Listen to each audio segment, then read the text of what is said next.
Good evening. Good evening. Good evening. My name is Willie Clemens, and I am the Senior Advisor to the President of Clark Atlanta University.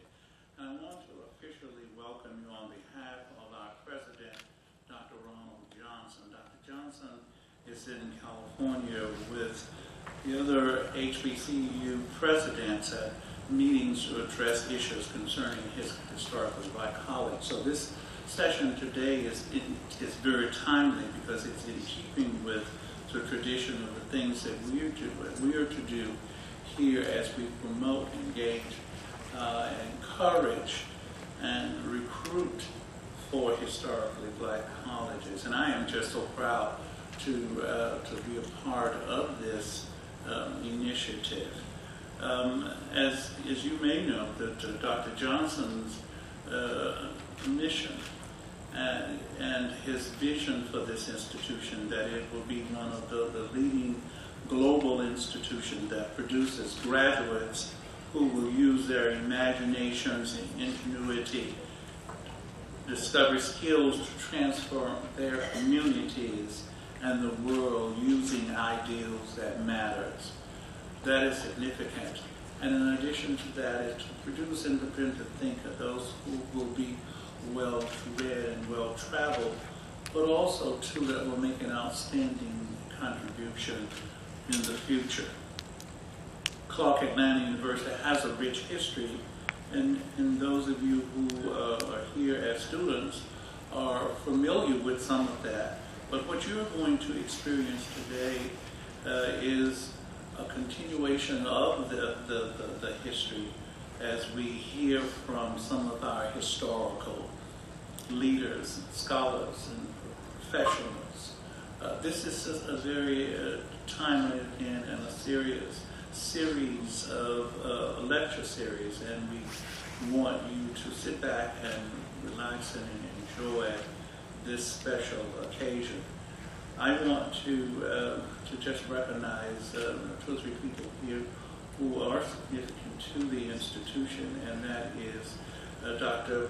Peter Rousseau, who is our provost, Dr. Rousseau, Dr. Calvin Brown, who is our associate provost, and Lynetta Adams, who is our director of student leadership and engagement. And if there are faculty and staff that's here, we certainly want to thank you for coming and being a part of that. And at this time, I will continue to have with the program. You will hear from our student, the SGA undergraduate president, Elijah Harris.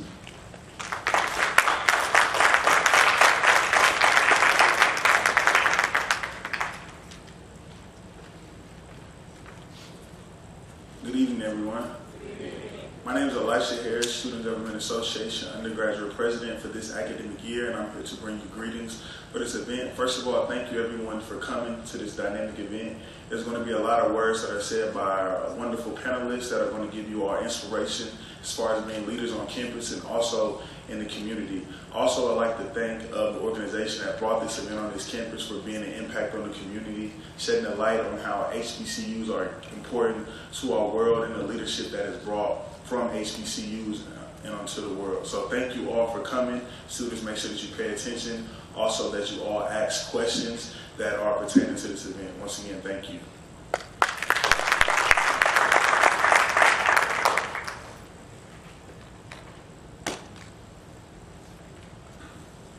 One of the things that I had the pleasure of doing this evening, and that is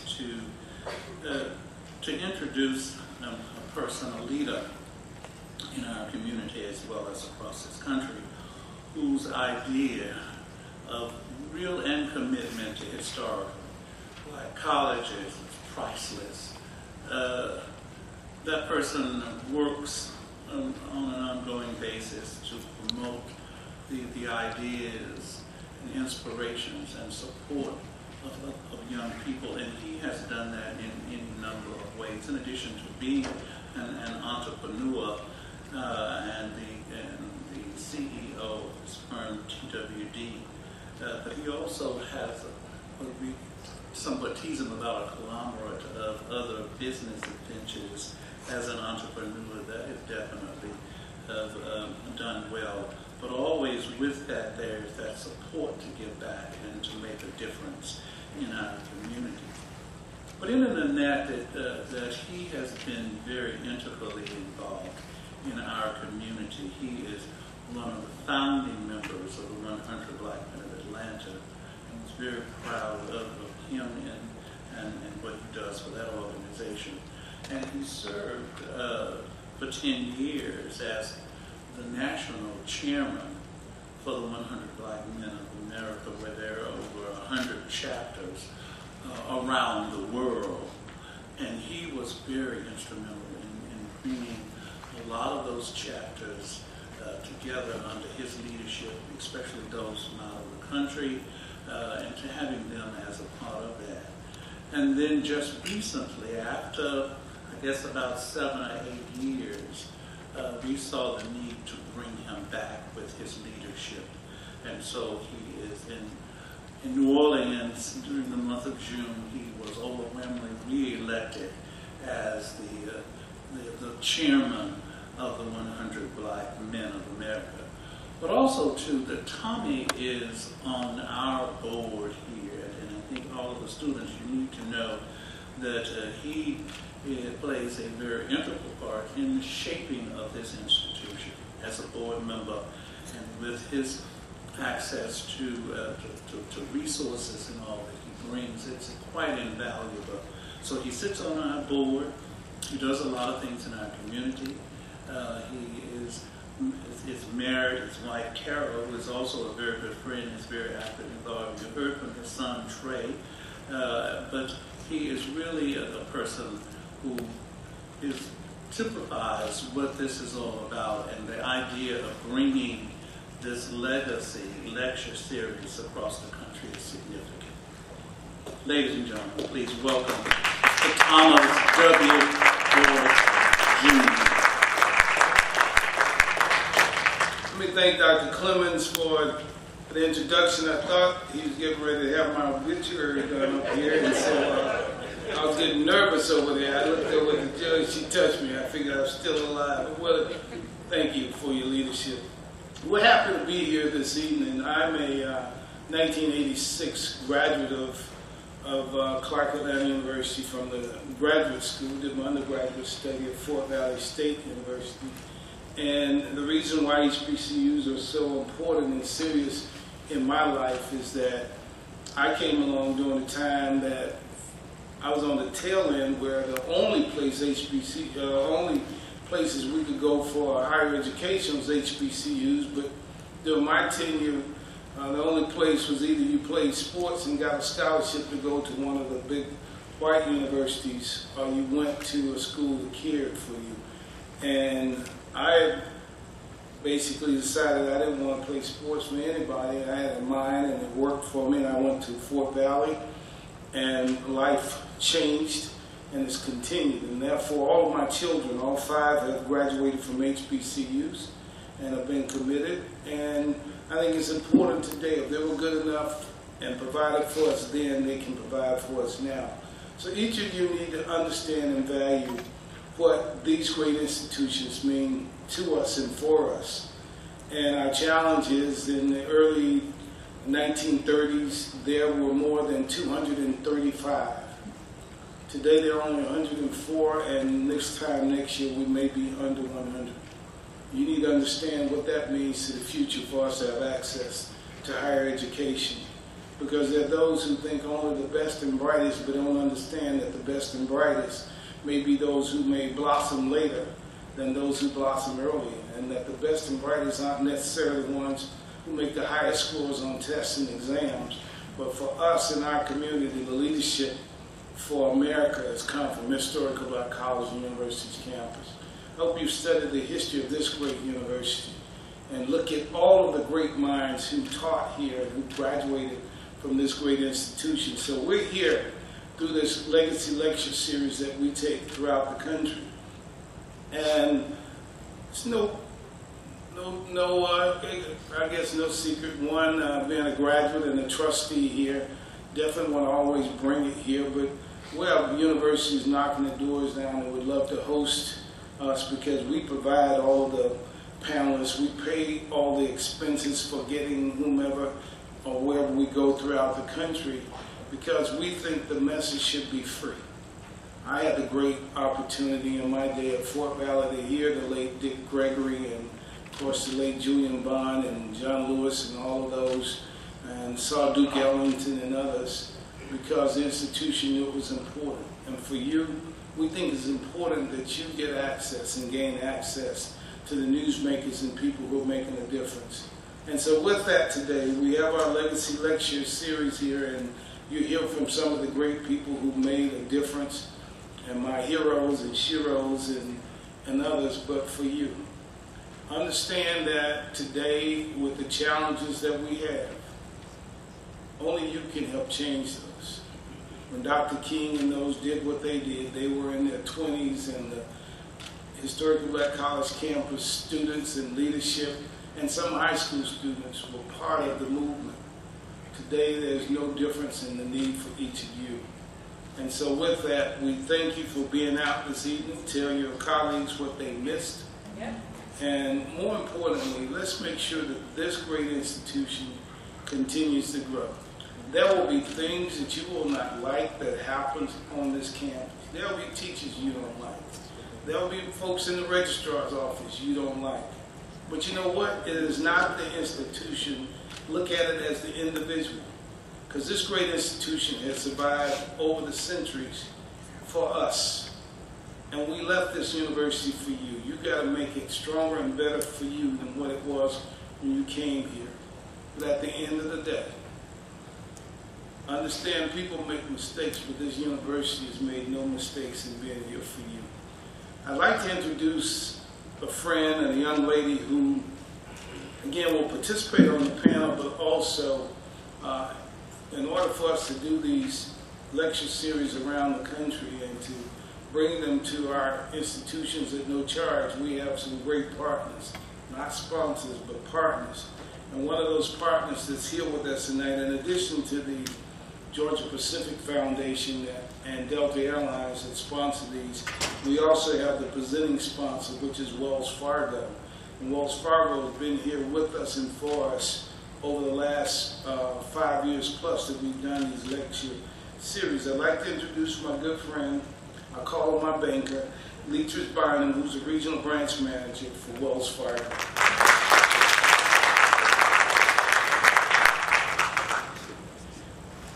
Thank you for the wonderful introduction. My name is Leatrice Bynum, and I am a regional branch manager with Wells Fargo. I also represent the supplier diversity team as a supplier diversity liaison at Wells Fargo. On behalf of our CEO, Tim Sloan, and the 271,000 team members at Wells Fargo, I want to welcome all of you to the 2017 National Black College Alumni Hall of Fame Legacy Lecture series here at Clark Atlanta University. At Wells Fargo, we know that when we invest in our communities, we serve, we win, and the community wins. We also know that when we need to do everything we can to prepare your students and you today to be tomorrow's business leaders.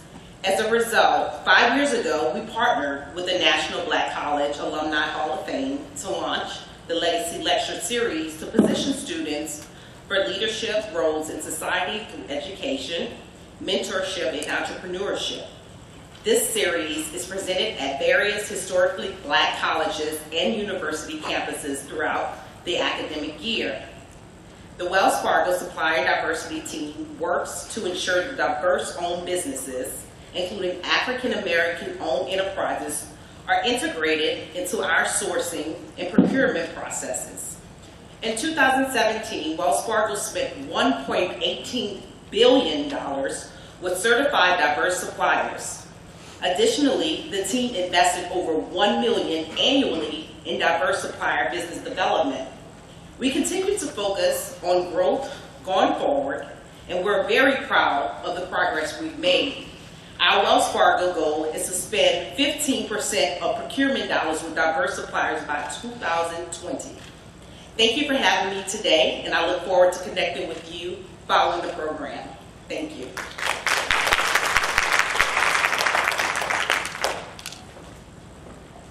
Before I bring up, I don't need to introduce her because she's been around making a difference. I want to remind all students there will be a drawing at the end of this session, the panel. There will be a $500 scholarship drawing, a $300 scholarship drawing, and two $100 scholarship drawings. You must be present to win, and we will provide those scholarships to the students at the end of this session. Now, if you don't need any book scholarships or whatever, don't need any money, we'll understand, but you must be present to win. Well, let me bring up Elaine, my sister, one of the most dynamic judges we've ever had here, and the work that she's done. She has her own TV production company, but more than anything else, she just loves our community and works every day to make sure that black people really have justice, and it's not just for those, as they say, just us. So folks, Judge Glenda Hatchie.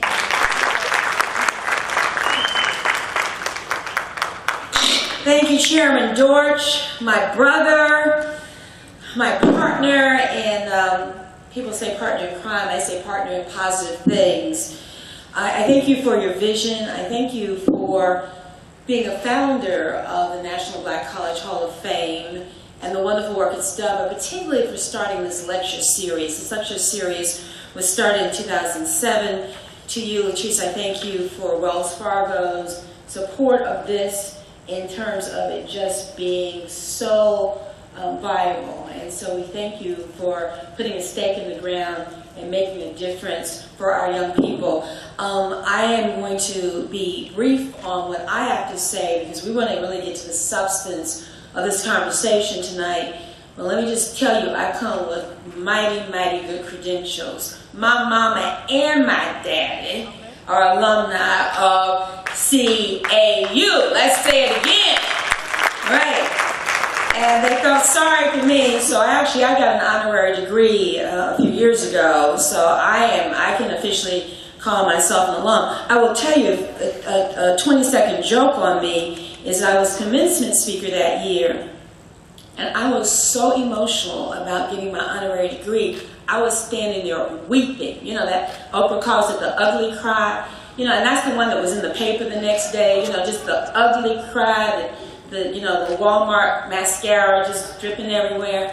You know, running all down my face, and it was so bad. I was so bad, Mr. Provost and Dr. Clemens, that Juanita Barranco, who was chair of the board at the time, reached over me, put her arm around me, and said, "Glenda, I think we should have the choir sing a song so you can get it together before you have to give this commencement address." I'm like, "No, Juanita, I got it together. I got it together."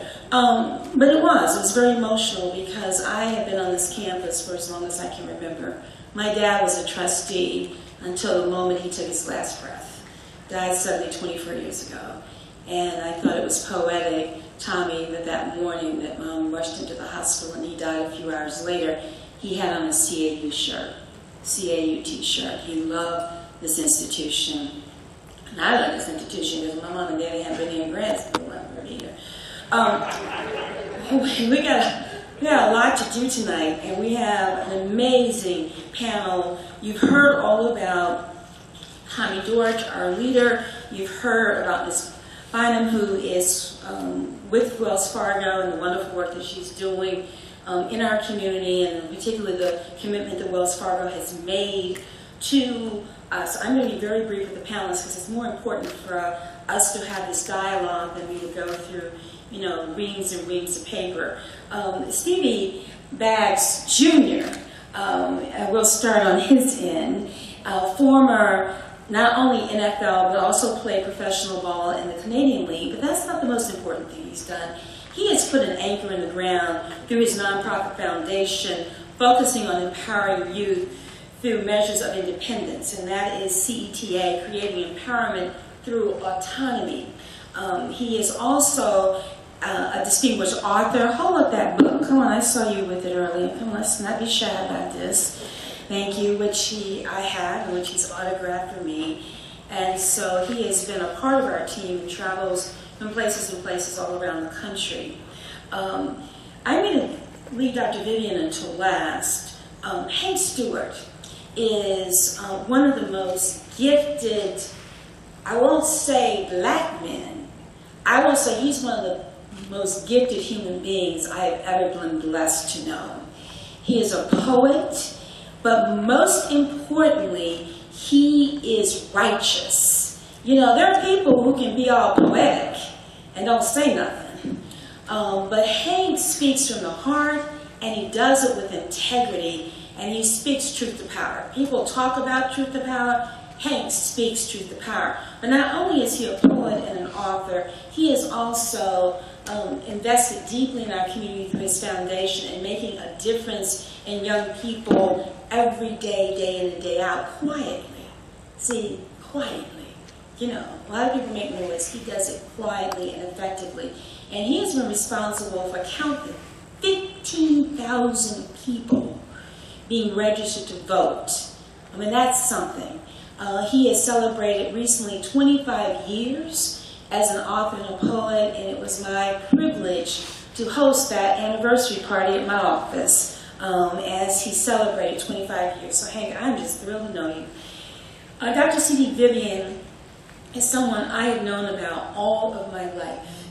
And when we say decades, this is a man who is 93 years old, my young daughters and sons. 93 years old, and is on the battlefield every single day, making a difference.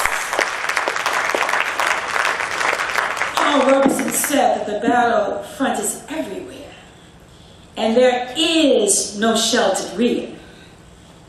Dr. C.D. Vivian understands that the battlefront really is, and he has never looked for a sheltered rear. He's never looked for cover. He's never looked for an excuse not to be solidly invested in a way that we will always, always be indebted to him.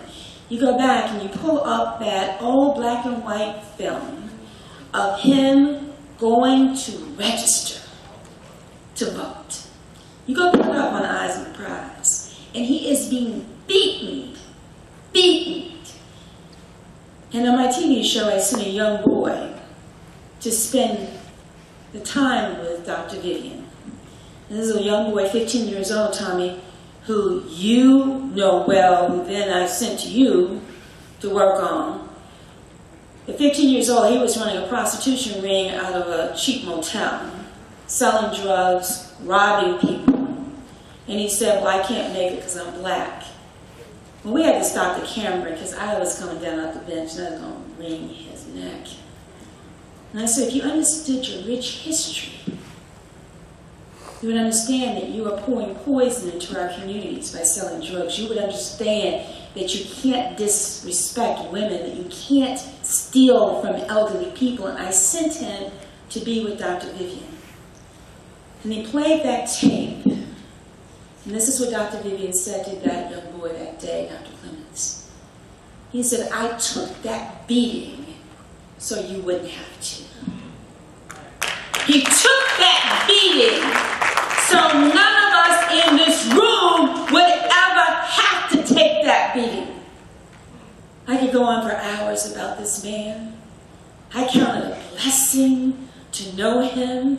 And it is a gift tonight, young people, my daughters and my sons, that he is here to pour into you. And so, Dr. Vivian, we thank you, and we honor you, and we love you.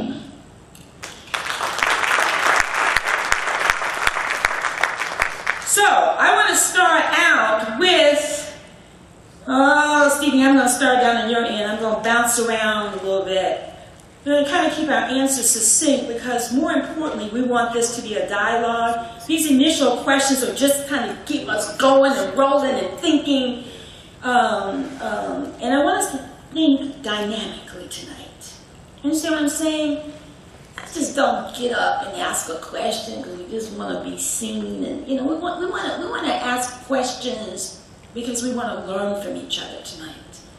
The panel, and I'm clear, we are not here to preach to you. And we're not here to lecture you or chastise you. We are here to pour into you and for you in turn to pour into us. Does that work? All right, well, then let's get started. All right, Stevie, I want to know what students can do now, in your opinion, to build stronger communities. How does that look? What does that look like? Yes, ma'am. The first key for me is to first love yourself. We're taught as a people to love ourselves so we will never love anyone else. All the visions on television is showing you a vision that's not real.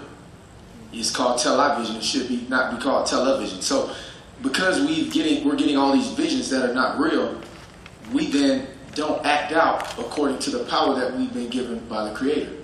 We're the only people in the world who hair grows up to God. Everybody else hair grows down. But we don't see our power as it connects to that truth.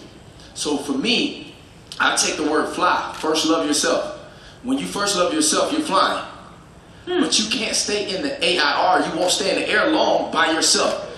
Every time you see a flock of birds traveling, and they're traveling in a pack when they're what is it called when they migrate? Thank you, young minds. I played a long time in the NFL, 10 years. Anyway, when they're migrating collectively. They're migrating together. So then the other word AIR, air, is access, influence, and resources. And so Stevie might have access. Tommy, Hank has influence, and Tommy, we know Tommy Dorsch has the resources, right? That's a real thing, right? So let's go. And so access, influence, and resources. If I'm grinding in my access alone, I just have access, but I have no money. If Tommy's just grinds in his resources alone, he's just a rich dude, but he has no influence. So it's not until we take AIR and connect it together, then now we stay in the air collectively as a people. We're taught to not give back because we think that we can take things with us. Nobody will remember how many quarterback sacks I had, how many Super Bowls I won, but you guys will remember how we connected with you tonight because we came to give back. So that's what's incumbent of us all to do. Use your gifts to give back and not to hoard. Thank you. I love that. I love that. I always want to defer to Dr. Vivian last, but I want to get him in here early in this conversation. We're talking so much, Dr. Vivian, about where we are in this nation, what's happening with the new president, administration, what's happening not only nationally but globally. But from your perspective, what message would Dr. King have for these students right now, here, tonight? What message would he pour into them? Martin did things as proof of what to do. In other words, he wasn't concerned about what you might think. He was concerned about what you would do. In fact, it was an action matter. And that's what all of this is about. If you don't do something worth doing, then there's nothing to you, right? Is that you have to be willing not only to do something, but to do something so effective that other people gain from it, right? Is it, I can't help but think about my grandmother every time we do one of these. And the real reason is because my grandmother didn't get to go to college. And because she was a woman, and the rest of the family was not concerned about sending women to college in those days, right? And as a result of it, she was very concerned that I was going to college, right? Well, I liked it anyway, but we were in Missouri, and the Depressions struck, and we lost everything. And so she made certain, and she had to talk everybody into it, of course, that what we would do was to move from where we were, the state we were in, and go to a state that had good schools. Now, of course, in those days, that meant that even though my great uncle went to a black college way back then, right, is that she thought that the best schools were going to be white. So the point is, we moved the whole family from that state across the line into Illinois. Now, my point being is that you have to be willing to do whatever is necessary, all right? Is that, but to fulfill what it takes to create a good life for you, but for other people too, all right? And it's very important that you do, is that, and it's very important that anytime you have a chance to do anything that helps black people, anything, do it, right? And you can, just do it. The black church, the black college, all black things have made a difference for all of us. In fact, none of us would probably be here if there wasn't for a black college, right? Is that and those who did go, who didn't go, but went to a college like I did, and that was white because of my grandma, right? Is that had to catch up. We had to learn to do something. But my grandmother, it was in the house, and she made certain I got the message that she didn't give us when we were in Missouri, right? Is that you have to, in fact, be willing to suffer. And that's the real message. When we think about this first step, we think about this Black Lives Matter. The first step of that whole matter was the young man in Missouri who, at the University of Missouri, who was president of their group. He had to be willing to die before the president of the school had enough sense to give them what they should have had in the first place. But you have to see it as more important than that. The important thing is that if you're not willing to die for something, you cannot fulfill your role as a black person.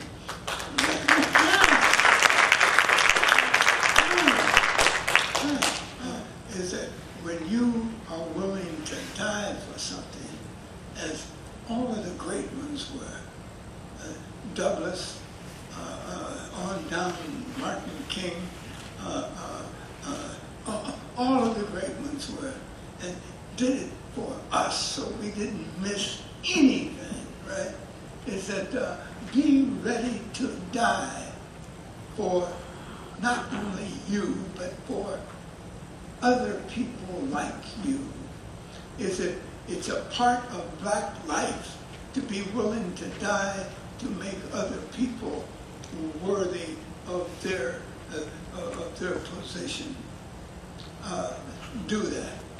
Is that and you will be there. Hey. Thank you. Hey. You, through your art, you have done so much around what we as black people ought to be doing. Talk to us some about leadership. What does that look like?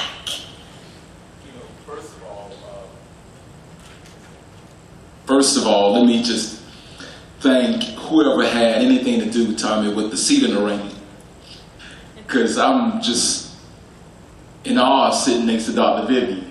So thank you for allowing me to sit next to him and all this wisdom. I mean, and can you all just be real selfish with me and just give him another round of applause? I mean, this is just the luxury, Judge, it's just amazing. It's a blessing. It's a blessing. It really is. So thank you, Tommy, for whoever had anything to do with the seating chart. You know, Paul Robeson said, artists are the gatekeepers of truth. We are civilization's radical voice. All right, now. Let me say it again. Artists are the gatekeepers of truth. We are civilization's radical's voice. When I think back and I look at I was born in 1963. A lot happened in 1963. Medgar Evers was assassinated. March on Washington, the bombing of the 4 little girls in Birmingham, and the assassination of John F. Kennedy. And so I was I kind of feel like I was born as to do something, Tommy, to be a part of this. And so as an artist, it is our responsibility to speak truth to power. It's our responsibility to be leaders. I'm a huge Colin Kaepernick fan, so I'm not looking at any football right now, not doing anything because I think because I think he's been a leader, and we want and history would be real good to Colin. He's gonna be the Muhammad Ali. 20 years from now, 30 years from now, y'all, he will be your Muhammad. But he's showing himself as a leader. I said in the room earlier, leaders, if you call yourself a leader and you look back and ain't nobody following you, then you simply taking a walk. I'm gonna say that again, Clark. If you call yourself a leader and you look back and nobody's following you, then you simply taking a walk. And so one of my favorite quotes, and I'll drop them all night on you. I love quotes because quotes are like mini sermons, Judge. One of my favorite quotes is a quote that says, "It is the responsibility of the conscious to make the unconscious conscious of the unconscious behavior." You got to run that one again because I love that quote. It is the responsibility of the conscious to make the unconscious conscious of the unconscious behavior. All right, Clark, y'all still looking at me like I got two heads, okay? It's the responsibility of those who get it to help those who don't get it, because those who don't get it don't realize they don't get it. And that's what leadership is. Leadership is helping people get it. Yes, thank you. I have a question that I want all the panelists to think about, but I'm going to go to both Bynum and Tommy with their questions first. But I want all the panelists, because I'm going to come down, I'm going to kind of do a fire, what do you call that, rapid fire round? Rapid fire round. And that is, I want to know what are the qualities of an effective leader? I just want you to pour, I'm going to go rapid fire in a few minutes, but I just want you to be thinking about what are the qualities of an effective leader, because I didn't acknowledge them at the beginning. I'm just so glad to see the leadership here, the student leadership here. We heard from Mr. President, thank you very much, of SGA and the undergrad. We had some time with Madam President of the graduate part of SGA, and then we had a lot of student leaders here. But you're all leaders, and that's what I want you to understand. Even if you don't hold a specific title, you are all leaders because you have spheres of influence. And that's really what this lecture series is all about, is to really encourage you and empower you and lift you up and motivate you, because there is so much to be done. Ms. Bynum, money, credit scores. I don't know if they still do this, because I went to college, 10,000 years ago, but they used to be flooded with credit card applications, and students would get in over their head, and they didn't realize the value of their credit score. My daddy told me when I was a kid, and I didn't really understand it until I got older, he said, there are two things you need to protect, your name and your credit. He said, your name will serve you well, and your word has to be your bond. And your credit will get you through in those tough times.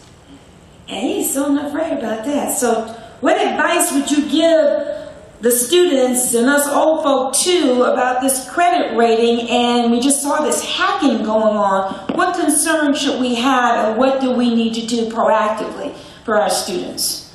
Well, for me, I'm very, very passionate about speaking with young students like yourself about credit, because it's not until we graduate that we realize how important it is. So I like to have conversations with students now, and even when they're first entering college, about how important credit is.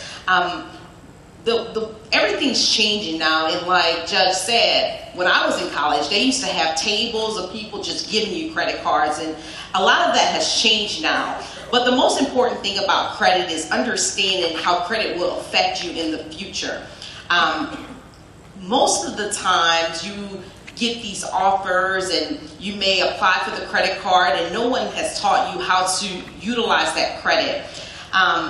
What's important is that you reach out to your peers or the banks or bankers or your parents to understand what credit is before you take on that responsibility. What I'm going to share with you guys is how credit can affect you for your future. You may get that credit card, and unfortunately you may not do what you're supposed to do, but what you don't realize is how it will affect your rating once you finish college. First and foremost, it may affect you whereas you can't even get a job. Where at Wells Fargo, we check your credit score in order to determine whether or not you can be hired. A lot of people don't realize that. Your rate on your car insurance is determined based on your credit score. So there's so many things that determine that determines what you're going to pay for certain things, and also what type of credit you're going to be afforded in the future. I was speaking with a group of young ladies in the government association with Clark, and it made me think they were talking about gentrification here in this area. And I was just thinking to myself, if you guys utilize your credit really well, just think about how effective that would be if you can graduate from college, get a job, and buy a house in this area, and possibly rent it out to some students. So, you know, there's so many different things that you can do with your credit that can make you successful outside of that career that you have. So a lot of people don't think about it from that perspective, but I do encourage you to come to Wells Fargo, even if you don't bank with us, and let us share with you information about credit. We have these brochures, Let's Talk Credit, that's in the lobby, that you can take home, give them to your friends, but it shares with you deep details about credit and how to manage it. So I definitely encourage you guys to pick up one of these before you leave. Steve, you want to hop in on that? Yeah, because everything she said is absolutely correct, guys. But she's talking on the tangible, and I'm going to come from the intangible. I want to know what your credit score is with God. Because see, now we start to talk about what your intent is with the money. Because I can give you good credit and you can have a great credit score, but if your intent is bad with the money, you're going to lose it. And you're not going to do things to help our people. See, our people need help with this thing called money. Because we're not fighting a war on race. We're fighting a war on economics and ideals and spirit. So once we change our ideas and our ideals, then we can transcend this system that wasn't created for us in the first place. See, W.E.B. Du Bois says, why are you upset at a system that was never created for you in the first place? So I'm not mad at the system. We just have to find a way to infiltrate, educate, and vacate this system for our people. Whoa. So we are on the topic of wealth, tangible and intangible. And the day I was sworn in as a judge, I got up in my remarks and I said I come from a wealthy family. Not because we had money. Not because we had money. Not because we had money. But wealthy in ways that you can't measure. And so, in 30 seconds I will tell you I was in a big fight, political fight about the court system and so forth and so on. And you know what I had to remember is that Zell Miller, the governor, didn't sign my ultimate check. You might sign my paycheck, but there's a God who controls the wealth that flows into my life. And don't get that twisted. Do not get that twisted. And so, going back to tangible wealth, Tommy, I want you to talk to them about what it takes. That's the right way about that. Right, I know, I'm real clear. What it takes to be an effective entrepreneur, because you are an effective entrepreneur. You've proved that to us time and time again. I've known you, I used to say 30 years, and now I have to move it up. Tommy and I have been friends for 40 years. I know this man, and I've watched what he has done. And just like Stevie's talking about, see, he reinvests his wealth. You know, he puts back in his community. He's got scholarships on 5 different HBCU campuses, Clark being one of them. He sits on the trustee board of Clark and FAMU. He pours into Fort Valley, his alma, and I can go on and on and on, because he understands that business is his responsibility is to pour back in our community. So I want you to give them some advice on what it looks like to be not only a successful entrepreneur, but Tommy, the responsibility of being an entrepreneur in this community. I think it starts first with us. You have to follow your passion. One of the things that Oprah Winfrey said, you follow your passion, and if you can make a living from your passion, then you're going to get up and go to work every day and enjoy it. I spent 22 years in public service working for former Governor George Busby and the Democratic Party and Jimmy Carter. And then I realized one day, that I was enjoying it, but people liked me. Some may have loved me, but I realized I would never be paid what I was worth working for somebody else. And I watched when Senate passed rules, they raised the salaries of congressmen and senators, and we were doing the work, the footwork. And but the good thing was my father was an entrepreneur. It took me 22 years to find my calling, to go back to what I saw my father do. And so under entrepreneurship, the inspiring thing as you look at this whole side of life, I used to watch my father and the small business folks, because I was born in 1950, still segregation and all, but I'd watch him and a handful of business folks, the barber, the guy that owned the funeral home. They come together collectively and use their collective power and their economic power to leverage what happened in the political arena. The late Maynard Jackson told us that we get ahead with the battle of the buck in the book. So I followed that along the way.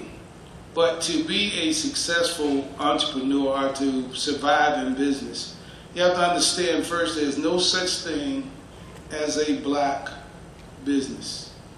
There's a black-owned African-American owned business, but the same principles that got Coca-Cola and General Motors and all of them to where they are, the same principles you'll survive in business. One, you got to have good, sound financial system. You need good employees. You need to understand customer service and customer relations. You got the money, I want your money, I got to deliver for you what you need in order to get your money. Just because I say I'm in business also, because of the color of my skin and color of your skin, doesn't mean I should get your money. So I've learned that over the years. The other side of that is getting up early and working late. It took me 10 years before I took a vacation. When I left the U.S. Senate, I said, I am going to go, I'll take vacations. But the important thing for me was, one, I put my own money into my business. I was fortunate to have the money. I had my retirement, but a company was crazy enough to pay me $150,000 to sign a contract to be the president and CEO of their company. And they were putting $500,000 to move it from San Diego to Atlanta. But the other important factor is having a very good attorney. Linda, I will not do anything without an attorney, without a good accountant, and having good managers. But my attorney, when he wrote the contract, said in the paper, black and white, that I was signing, and my signing bonus to sign was $150,000. And then they wrote several defaults. Well, the company defaulted on putting the $500,000 in the bank by December 15th. And so I went to my attorney and I said, they didn't put it in. He said they defaulted. He said, we did research and they're manipulating the penny stock.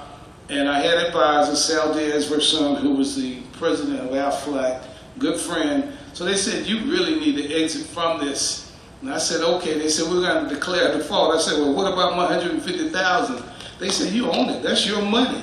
They defaulted, but that's your money because they paid you to sign the contract. I took my money, started my first company in 1994. 95, I started my second company. In 1996, my third company. And today we have several hundred employees. We're in about 14 states and in multiple businesses. And this is the other point. And I have to make this everywhere I go. There are those of our color who are not of our kind.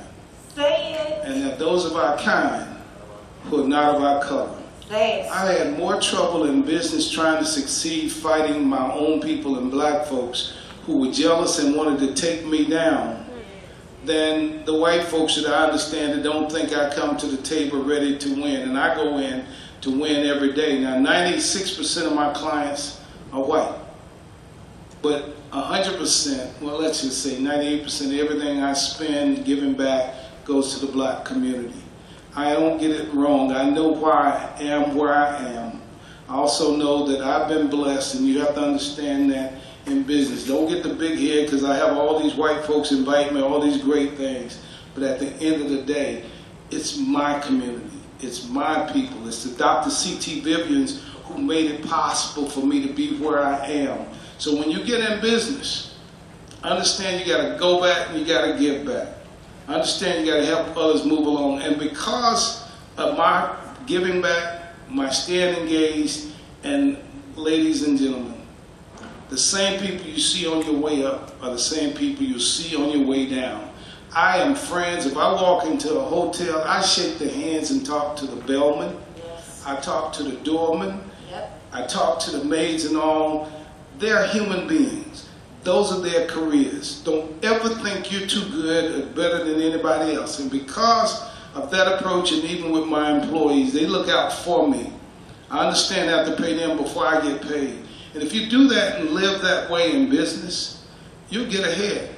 You know, you're going to be challenged, but the other thing is you give out before you give up. We'll be challenged at the end of the day, no matter what your color. But you walk into that room with the mindset, and thanks to Fort Valley and Clark Atlanta University and the black leaders who wrap their arms around me, I believe I can compete with anybody in the world. And I try to make sure that my children and now my grandchildren understand at the end of the day. And I'm a firm believer. God created me. God gave me opportunities. And just because we're different colors, different sizes, and different shapes, God created all of us, and there's no way anybody's going to think they're superior to me or better than me. I'm going into the battle knowing I am the best, and I do that not for me. I do it for my children and my grandchildren and all of the children in my community. Because if I fail, then I fail the Dr. Vivians and Dr. Kings and others, because they made it possible for me. Whoa. Thank you. I'm going to go to the rapid fire, and then I have a very special question for Dr. Vivian, and then I'm going to open it up for questions. And then before we leave, it's almost in the form of a benediction tonight, I'm going to ask each panelist to give you a word of advice important to you before we leave this room tonight.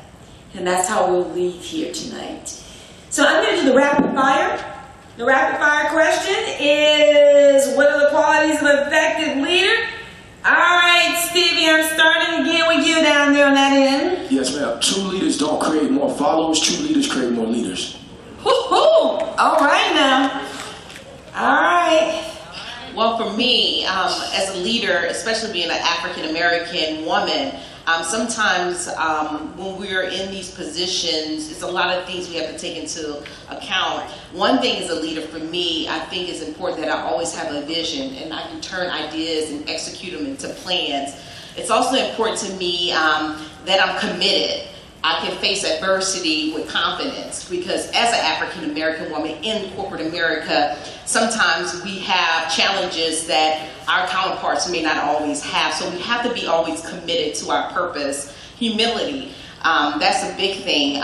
Focus on the needs of others. But it's also important that you seek feedback from your superiors or your peers and not be too arrogant, because sometimes it's not pretty, that feedback that you may receive. Self-awareness is another thing for me. You have to be able to manage your emotions. As an African American female, we are very passionate, and sometimes people don't understand our passion. So we have to be able to manage our emotions and sometimes check ourselves. And the last thing for me as a leader, it's important that I help others, and I'm okay with knowing that the people that may come and I may help to climb the ladder, that it's okay if they rise above me, and I'm very proud of that when that happens. So for me, that's what. Thank you, Latrice. Hank? Honesty. No one should ever question your integrity. Say it. Never question your integrity. And the next one for me is be willing to give the credit, but be the first to take the blame.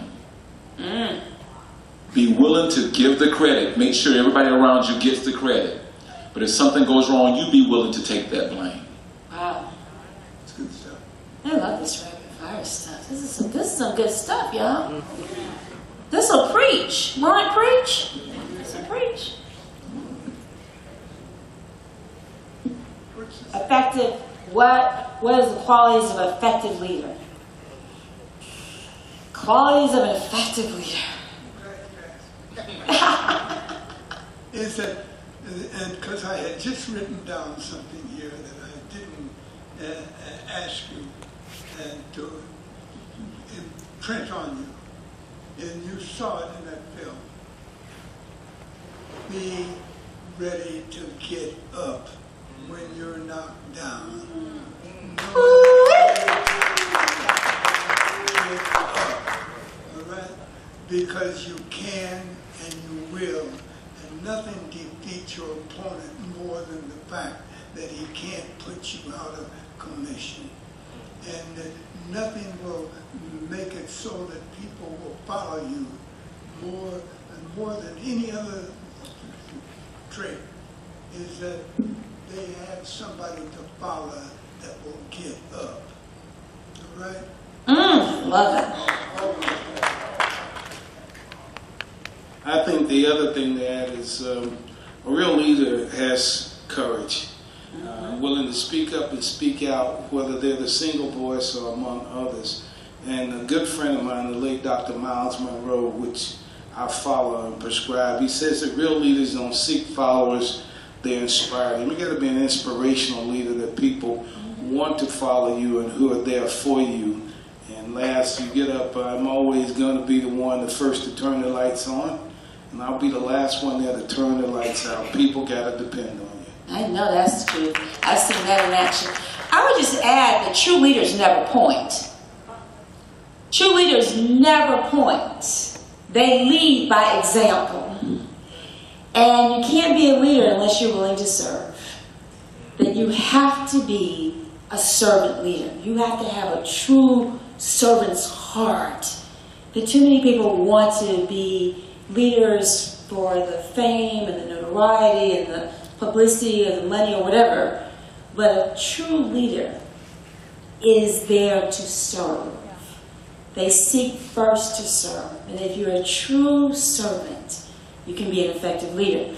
Dr. Vivian, I want to open it up for some questions, but I want to come back to you in this conversation tonight.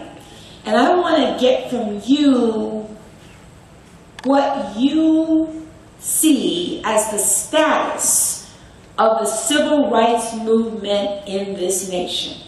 So I want you to think about that for a second. Not that you need to think about anything, because you're just brilliant off the top of your head. But if it's all right with the panel, I want to open this up now for some dialogue with us. And then I want to come back to to that, the benediction, after we talk about the civil rights movement, the benediction is, what is your most motivating statement to these young people tonight? That's going to be our benediction we're going to leave here on tonight. What parting words do you leave with them to motivate? All right, we want to hear from you all. Come on. Questions, please. Come and take the mic. Right here, right here. There's the mic right here. Right here. With your glittering boots on. Oh, wow. We're not on. Well, you got to turn on. Oh, wow. Oh, we're on. Hi, good evening. My name is Khalida. Okay, so oftentimes, I'm a freshman. Freshman, all right. Yes, from Detroit, Michigan. Yes. So oftentimes I'm judged like by my appearance. I like hair, weave, makeup. Do you guys do you judge people based on that? Do you judge their, no, like their Substance based on their looks? their potential as a leader? Potential as a leader. Okay. Yes, based off of artificial things that they like to wear on their physical appearance. Okay. It's not what you say, it's what you do and your look. I mean, if you are feeling that way, that's on you. For me, I think the important thing for leaders is those when they have the opportunity to engage and speak up. I want to know your heart. I want to know what's on your mind, and I want to know what you're thinking of, what you dress. I mean, I tell people, what I wear doesn't make me. I mean, I may like to wear suits, and in environments, I know I have to wear suits, but my advice to you, though, is know when to wear what you wear in dealing with the various segments, because sometimes people may not get to hear your brilliance because they block you because of your appearance. That's okay. You can be free, but also understand when and where and how. Because once you get in the door, like James Brown said, I don't want nobody to give me nothing. I take a little further. He says, open up the door, I get it myself. The issue is if the door is closed, you knock on it, go in the window, go in the back door, go under the floor. But the issue is you got to get in. And if you're not inside and people hear who you are, don't let them judge you by what they think what you are. And so you have to understand sometimes with freedom, you have the right, but don't leave yourself out in the cold because you felt, I want to speak my voice, but nobody can hear your voice if you're not at the table or in the room to speak your voice. Good advice. Yes, sir. Hi, my name is Ross Robinson, freshman mass communication student. My question was, what was the turning point for you guys to want to be involved in your community as a leader? Good question. What was the turning point for each of you that made you want to be a leader in your community? For me, Judge, it was Matthews 25:32 through 46. When I started reading that scripture, when it talks about Jesus separating the sheep from the goat, and then he said, for I was hungry and you fed me, I was naked and you clothed me, I was without a place to stay and you invited me, and I was sick and you came to see about me, I was in prison, you came to visit me.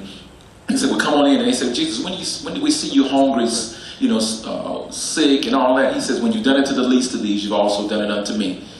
And that made sense because it was like, and then he said, depart from me because I was hungry and you fed me not. I was naked and you didn't clothe me. I was sick and you didn't come and see about me. I was in prison, you didn't come and visit me. I was without a place to stay and you didn't come and, invite me in. And then he said, depart from me. And I just started thinking, I don't want to be the sheep. I don't want to be the goat. I want to be the sheep. I want to make it in. And that scripture, those scriptures kept me focused, or keeps me focused, Judge. Because at the end of the day, it's all about what you do for somebody else. It's all, Dr. King says, if you want to be important, wonderful. If you want to be great, wonderful. If you want to be recognized, wonderful. But recognize he or she who's greatest among you should be a servant. Oh, I love it. Anybody else want to chime in on that one? I would say for me, it was actually moving here to Atlanta and getting engaged in the HBCUs. I didn't graduate from HBCU, and I admire all of you today because this is something that now thinking about it, I should be getting my master's at HBCU. So that's something I'm thinking about, contemplating as I'm sitting here. Latrice, this is the provost over here. And figure out how we can get you in grad school here. Right. Transfer my credits. Right. But for me, it was honestly seeing people like myself, a reflection of me in the community, and knowing that I had this knowledge that I can help somebody else and pull somebody else up by their bootstraps and say, hey, this is what you need to do to get to where you want to be. Even if it was just that little bit of, hey, just like you mentioned about, appearance and different things like that. I have one of my previous team members here. She's from LA, so she's visiting. She graduated from Spelman, and she'll tell you, she came in as a teller, part-time teller with me when I was just a service manager, and she used to laugh at me because certain things I used to tell her constantly, you can't come in here in the bank looking like you're going to the club. It's like Tommy said, you have to be mindful of your environment and your appearance. So those little things and just being passionate about seeing people who look like me and wanting them to be successful, I think that's what motivated me to get involved in my community. All right, I'm going to keep the questions going, but if you all want to stop me and say I want to hop in, because I want to try to get to as many questions as I can get to tonight. Yes. But please, anybody, please on the panel jump in. Yes. Hello, my name is Tanaja Kidd. I'm a graduating senior here at Clark Atlanta University, sociology major. Graduating senior, I get it. My major is sociology, and I'm from Cleveland, Ohio. Cleveland. And my question is, how do you all recommend us to stay grounded to remain leaders in our college community or atmosphere? Because at many times we are faced with a lot of different adversities and different situations and problems. For example, like the healthcare epidemic or racism or even just safety. How do you all recommend us to want to continue to be leaders, because that's what we're here for. That's our calling, honestly. That's what I believe. So I just want to know, what do you all recommend us to continue doing what we are doing? So I have some poetry for you. Adversity, advantage. Test, testimony. Mess, message. Less, lesson. Tragedy, triumph. Turmoil, tranquility. You've never heard a success story without somebody saying they've been in the valley.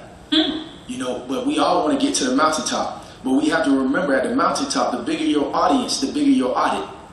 See, everybody want more followers on IG, but you mad when somebody comment wrong on your page. So you're going to get negativity in life, is what I'm saying. But there's a difference, as C.T. Vivian just said, between failing and falling. You only fail when you stop. You can fall all day, but that's winter, spring, summer, fall. That's seasons of life. But the other thing I want to encourage you is that there's a difference between success and significance. A lot of people chase success. It's like they chase money. It's a difference between being on a paper chase and a purpose chase. I chase purpose. I don't chase paper no more. When I was chasing paper in the NFL and I got the paper, then you stop moving because you got paper. But when you chase purpose, purpose is everlasting. Purpose is always in front of you. So then that's when you become significant, and that's when you make what we call your dash count. There's a year that you were born, then there's a dash, and there's a year you die. You want to leave this earth with your dash full. With them saying, man, she did everything she could to give back to her people. She did everything she could to share her light so that it shine. But the thing I want you to know is success and significance starts with three things: vision, passion, and purpose. A lot of you walk around with perfect eyesight but have no vision. You don't have a vision board, you don't write down your goals, and the prefix to the word authority is author. When you author something, you give it authority to come to pass, but you don't author your own vision. Then the second thing is passion. Passion is love and anger combined. When you find something that you're passionate about, I guarantee you're going to do hard work instead of hard work. Because you love it. It's hard work. It's not hard work. I can get up 3, 4, 5 in the morning and do it because I'm passionate about it. It's love and anger combined. You know how when you make up with your boyfriend, when he made you mad, you love him, but you angry, so y'all passionately make up, right? I'm just saying, I know what y'all doing. It's all good. But the last thing is purpose. We all have purpose. It's like a fingerprint, though. We all have different gifts. Just like we have different fingerprints. So it's incumbent of you to share your gift and me to share my gift, because you've never seen a lion try to jump into the ocean and do what a shark does. but we all have a light that we need to share collectively, and that fellowship between one another is how we transcend. So keep pushing, Queen. Thank you.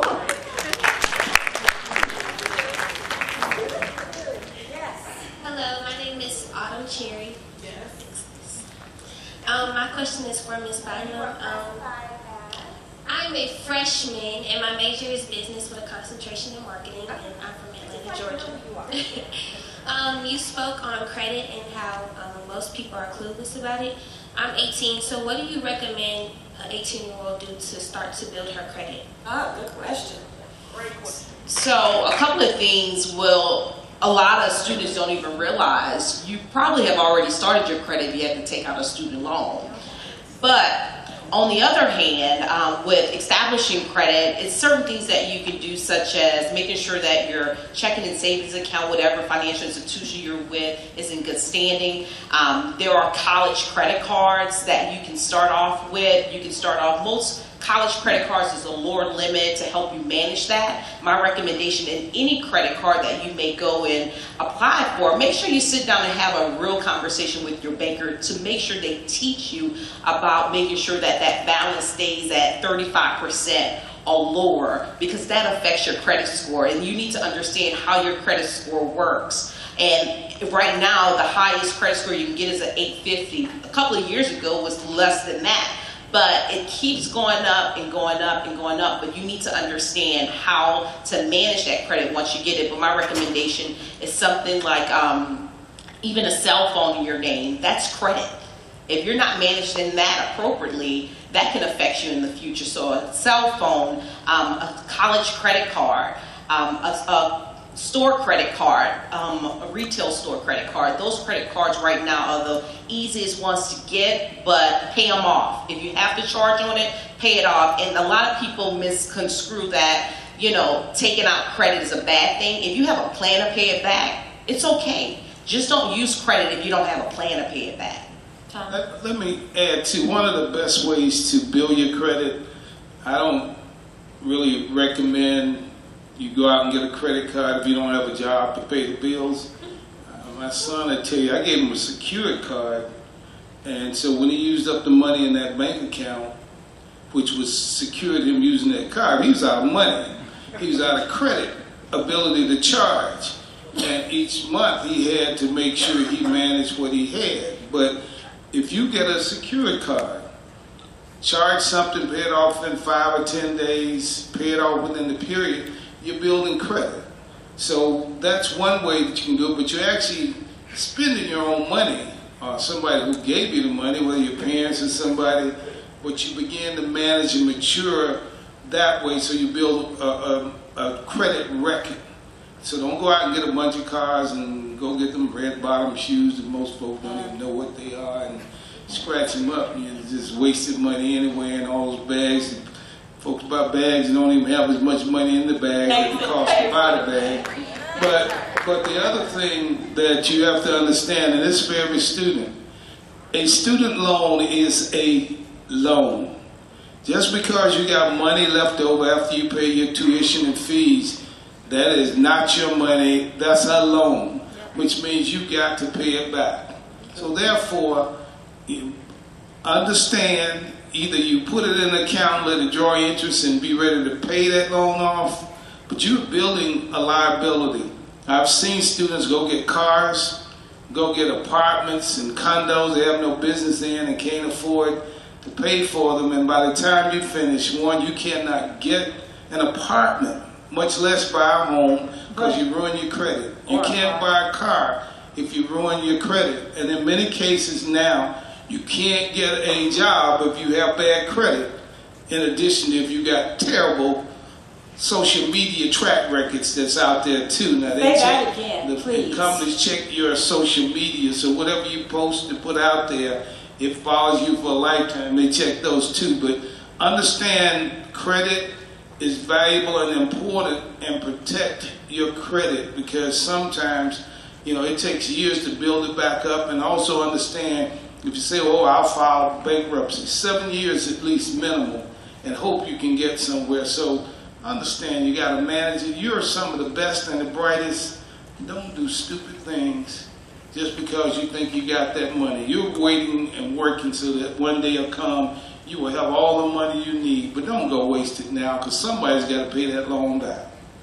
I just want to add one thing to, like he said, as far as the credit is concerned. If you don't have a job, please don't get a credit card. I don't encourage that. But one thing I forgot to mention was you can reach out to your parents. Talk to your parents, because they can actually put you on one of their credit cards and not give it to you or give it to you, depending on how responsible you are, but they can add you to their credit card and build your credit that way. Therefore, when you graduate, if you don't have a credit card and their credit has been in a good position, you'll graduate with excellent credit.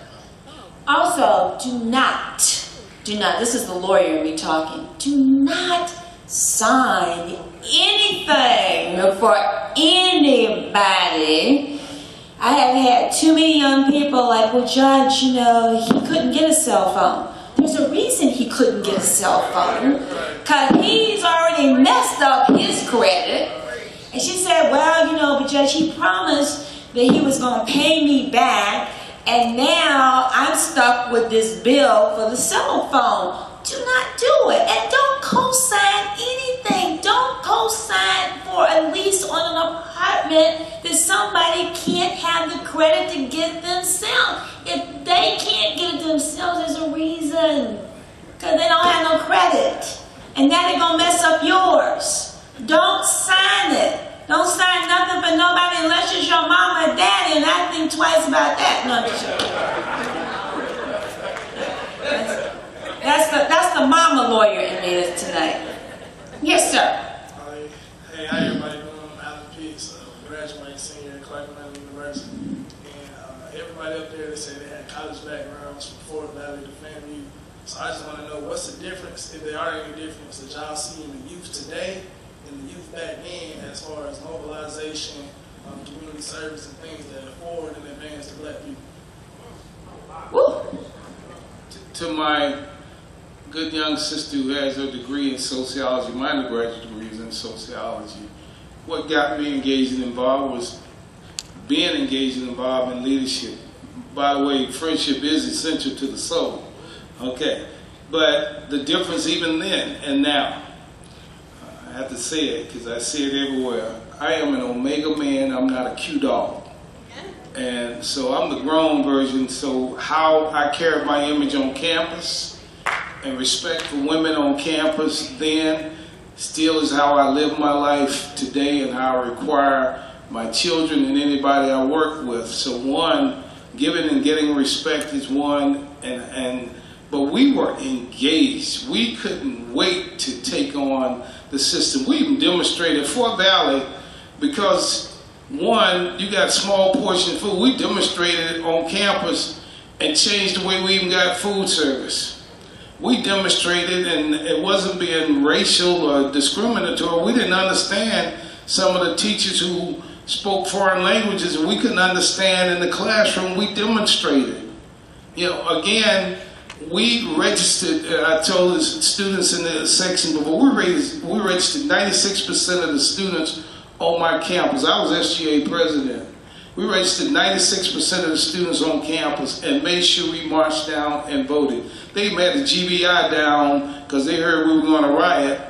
And when the GBI got there and heard what we said about students staying out of the streets and all the way marching down, they came and protected us. And we moved. And student leaders, the same problem today about getting students to turn out. We had problems. But then being in that small city, what I did as SGA president, I called a student body assembly. A small number showed up. I called a second, got a few more. So I went to some of my tight buddies, some of them were Omega men and who played football, and I said, you're going to be my sergeant at arms in this room, because I sent out a note to every student that there would not be another concert, there would be no more movies on campus, and all I would do at the student fees that we control is we'll bring speakers in here, Lyceum features as we call speakers, and there will be no more concerts and movies. The student body turned out in droves. I bet they did. But I had my big bad bodyguard standing at the door, and when folks got out of order, they went in the crowd and shut them down. And of course, now the football team was well respected. They were winning everything. But the point was, there was apathy then, but I had leaders that we wanted to emulate.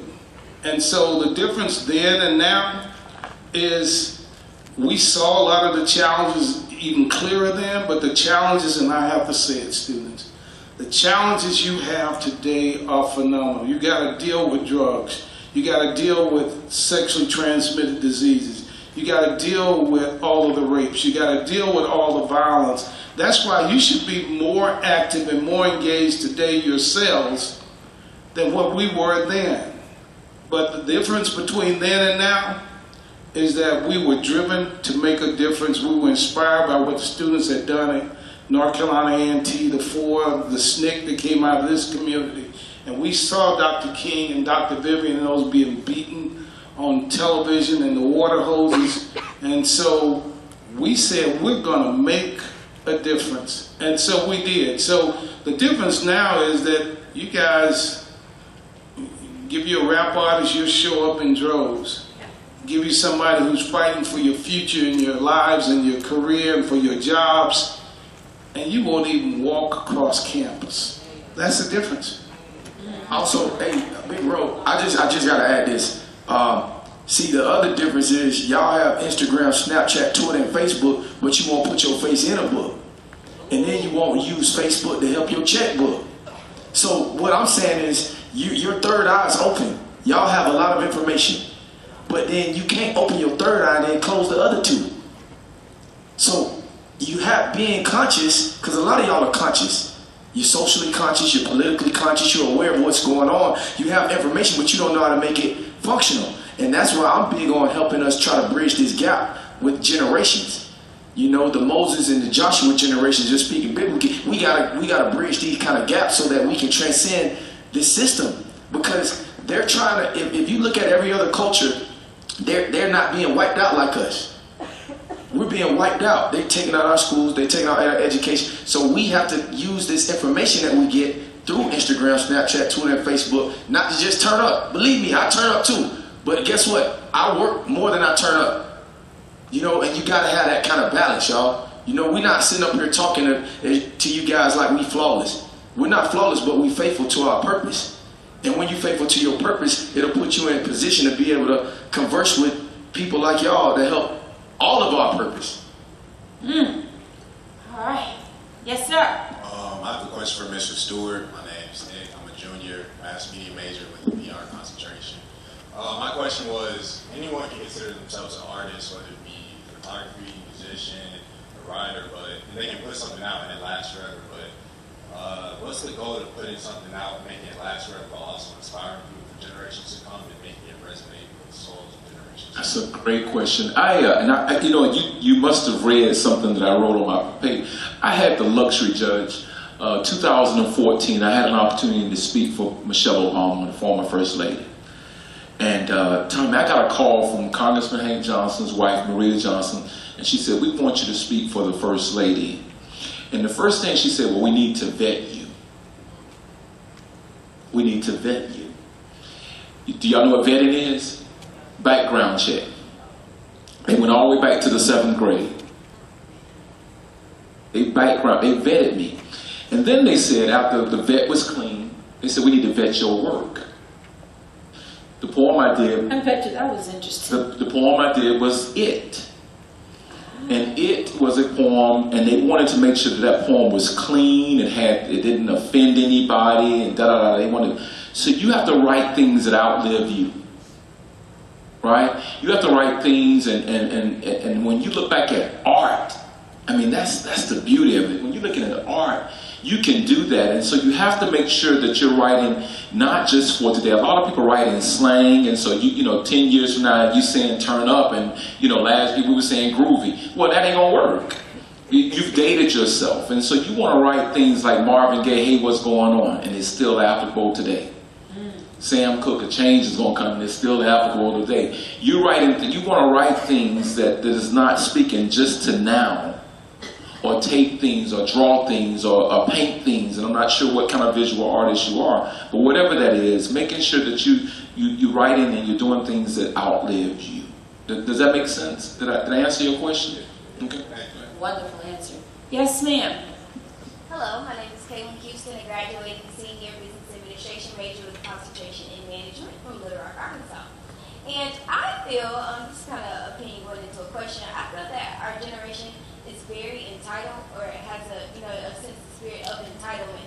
And contrary to that, I feel like accountability is very, very important. So could you all speak to the significance of accountability and maybe some examples of how we can be accountable within our collegiate careers that would transcend to understanding that significance going into the real world?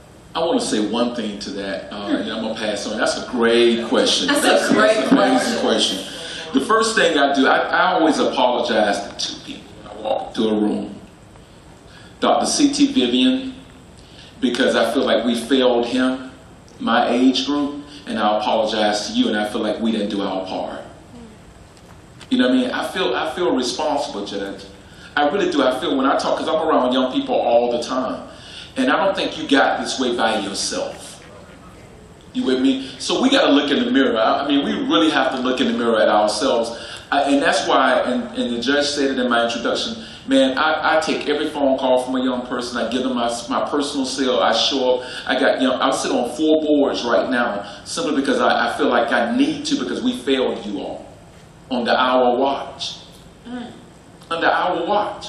We failed Dr. Vivian all the beatings that he took, and we didn't appreciate that. And then we didn't turn around and take that same knowledge and then pass it along to you. We got comfortable. We got real comfortable. So when you look at HBCUs, and Tommy's always talking about there was 200 and something HBCUs during the different world era, it was sexy to go to an HBCU. We were learning about standing up for different causes. You know, go back and look at Different World. It was an amazing time. If you all ever look at anybody look at Different World? It was that's an amazing show. And we failed you all.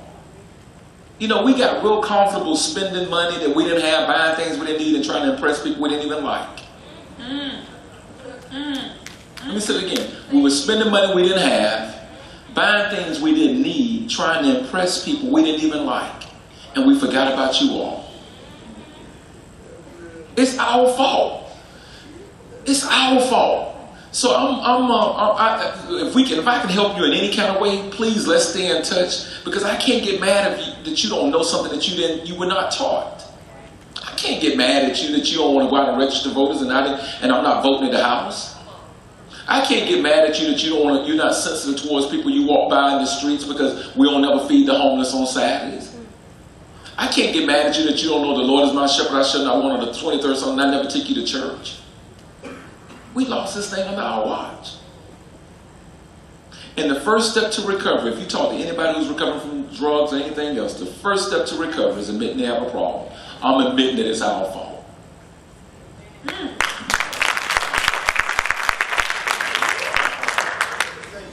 How you guys doing today? Hey, how are you?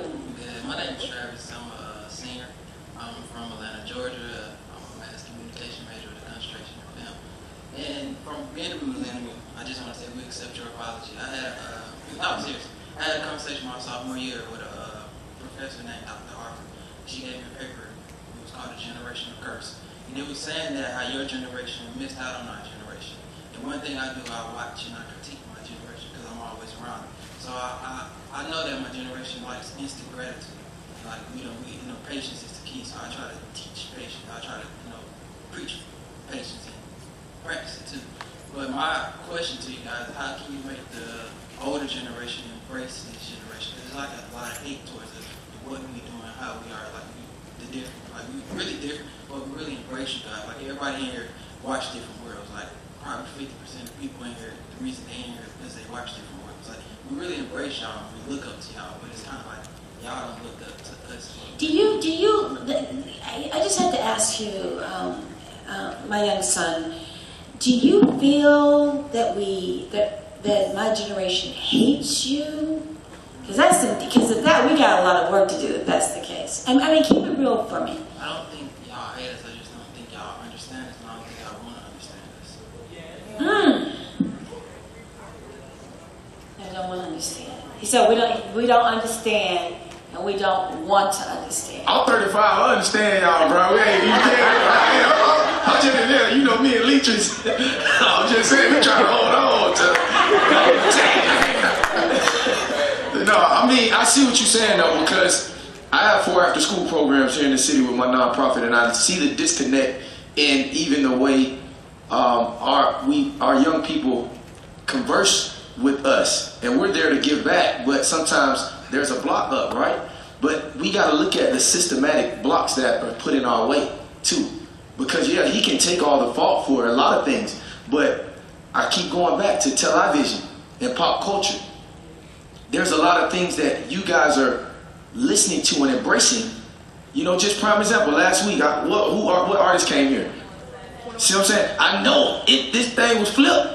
Oh, I mean, it was wide open in here, right? But now we have people who, and I've been on TV. Y'all remember when the girl, K. Michelle, went on a date with a football player? That was me, right? Y'all remember the show? Now they're falling out. Y'all remember the show Match Made in Heaven? If y'all see Match Made in Heaven on WeTV, that was me. What I'm saying is, I did that. I did those That shows. was his mama watching carefully, because I know his mom. My mom, she off the chain. But the reason I'm saying that is we have to be able to leverage athletics, arts, and entertainment to draw our people in and then hit them with the truth. Because that's what y'all like. That's what y'all love. So we got to incent you guys to be able to then tell you our truth. And so what we're doing now, and y'all tell us y'all truth so we can come to a common ground. I just think this can't be the last time we talk, because we're not going to settle it tonight. So my challenge would be, you pull some people together. Where's the young man? Where did he go? You pull some people together, and I promise you I'll be back here. I'm sure Steven, Tommy's busy. I'll come and represent Tommy. I know he's busy, but I promise you, if you pull a team, let's start the dialogue, because it's, you know, you date. You got to date, right? We got to start back talking again, and let's figure out how we can work this thing out. Because if we don't get this thing, what I'm afraid of, Don Rivers, is that if we don't do this thing right now, we've let a whole generation get between us. A generation is 18 years. A generation is 18 years. So when you look at the generation in 1990, 2008 is one generation. Now that generation have children, and they don't know about the history, and they're not teaching the history. So we've got to start talking a little bit more, or we're in some serious trouble. So I'm going to give you my number, 444-499-4132. 404-499-4132. 404-499-4132. I got this from Tommy Deutsch. Be about what you do, what you say you're going to do. I'm giving you my number, 404. We're going to meet up. And I might even bring the pizza. We can meet at Nancy's Pizza or something like that and talk. I mean, we can. And we can start a movement. It was, all right, to change the world. It's more than that here. So we can change Clark's campus. If it was 12 disciples, am I right? How many is in this room? So can I get at least 12 people to hold their hands up that we gonna change? We got it. We already moving, Judge. That's our movement right there. I promise you I'll show up. Hey, make sure nobody don't call your phone to like, hey. No. I know. I just had to, Tommy. One of the things, though, that's important, and we know perception becomes reality if it's not addressed. There are those of us, we have 125,000 young people in our mentoring program with the 100 Black Men of America. I have a program that I started 14 years ago called Young Men of Distinction, which was done at Gene Young Middle School. Every Saturday, Dr. C.T. Vivian has young people in his Leadership Institute. I started the Andrew Young Emerging Leaders Institute several years ago to get campus leaders to come and sit and talk and dialogue. I've held things at my home with young leaders thinking I need to get young leaders together in order to say what we really want to dialogue with our elders in the village. You're right. There are those of us, and I'm never too busy to spend time with young people, but if we take that break and we're willing to show up, then you got to show up too. And so I see hands being raised now. We can start something here on a regular basis. I mean, I've got the provost here and several others You know, being a trustee here, we did a big event last year, have resources. There are things that we will do. I've asked that we have dialogue addressing male-female relationships, because it does not make sense that you have to have the campus police escort you on campus as women to be safe at night. But if you aren't going to show up and deal with that, and I'm going to have a little sidebar conversation with the provost when I heard some leaders say protocol. Freedom of speech is guaranteed by the Constitution of the United States. But you've got to make sure you deal with it. But I can't imagine that my campus would try to suppress you speaking what's on your mind. But the reality is, you coming out trying to speak to getting some cameras, now I would be the first in line to block you on that. If you come in just to say something to people, because black folks all too often kill themselves rather than taking action within the forums where you can make a difference. But I can't believe my campus would try to censor students from utilizing the First Amendment and all in the Second Amendment and every amendment that's been created, because what you do on this campus is a microcosm of what's out there when you leave this campus. And if you don't learn on this campus, then we're lost when you leave this campus. So yes, we can start some dialogue.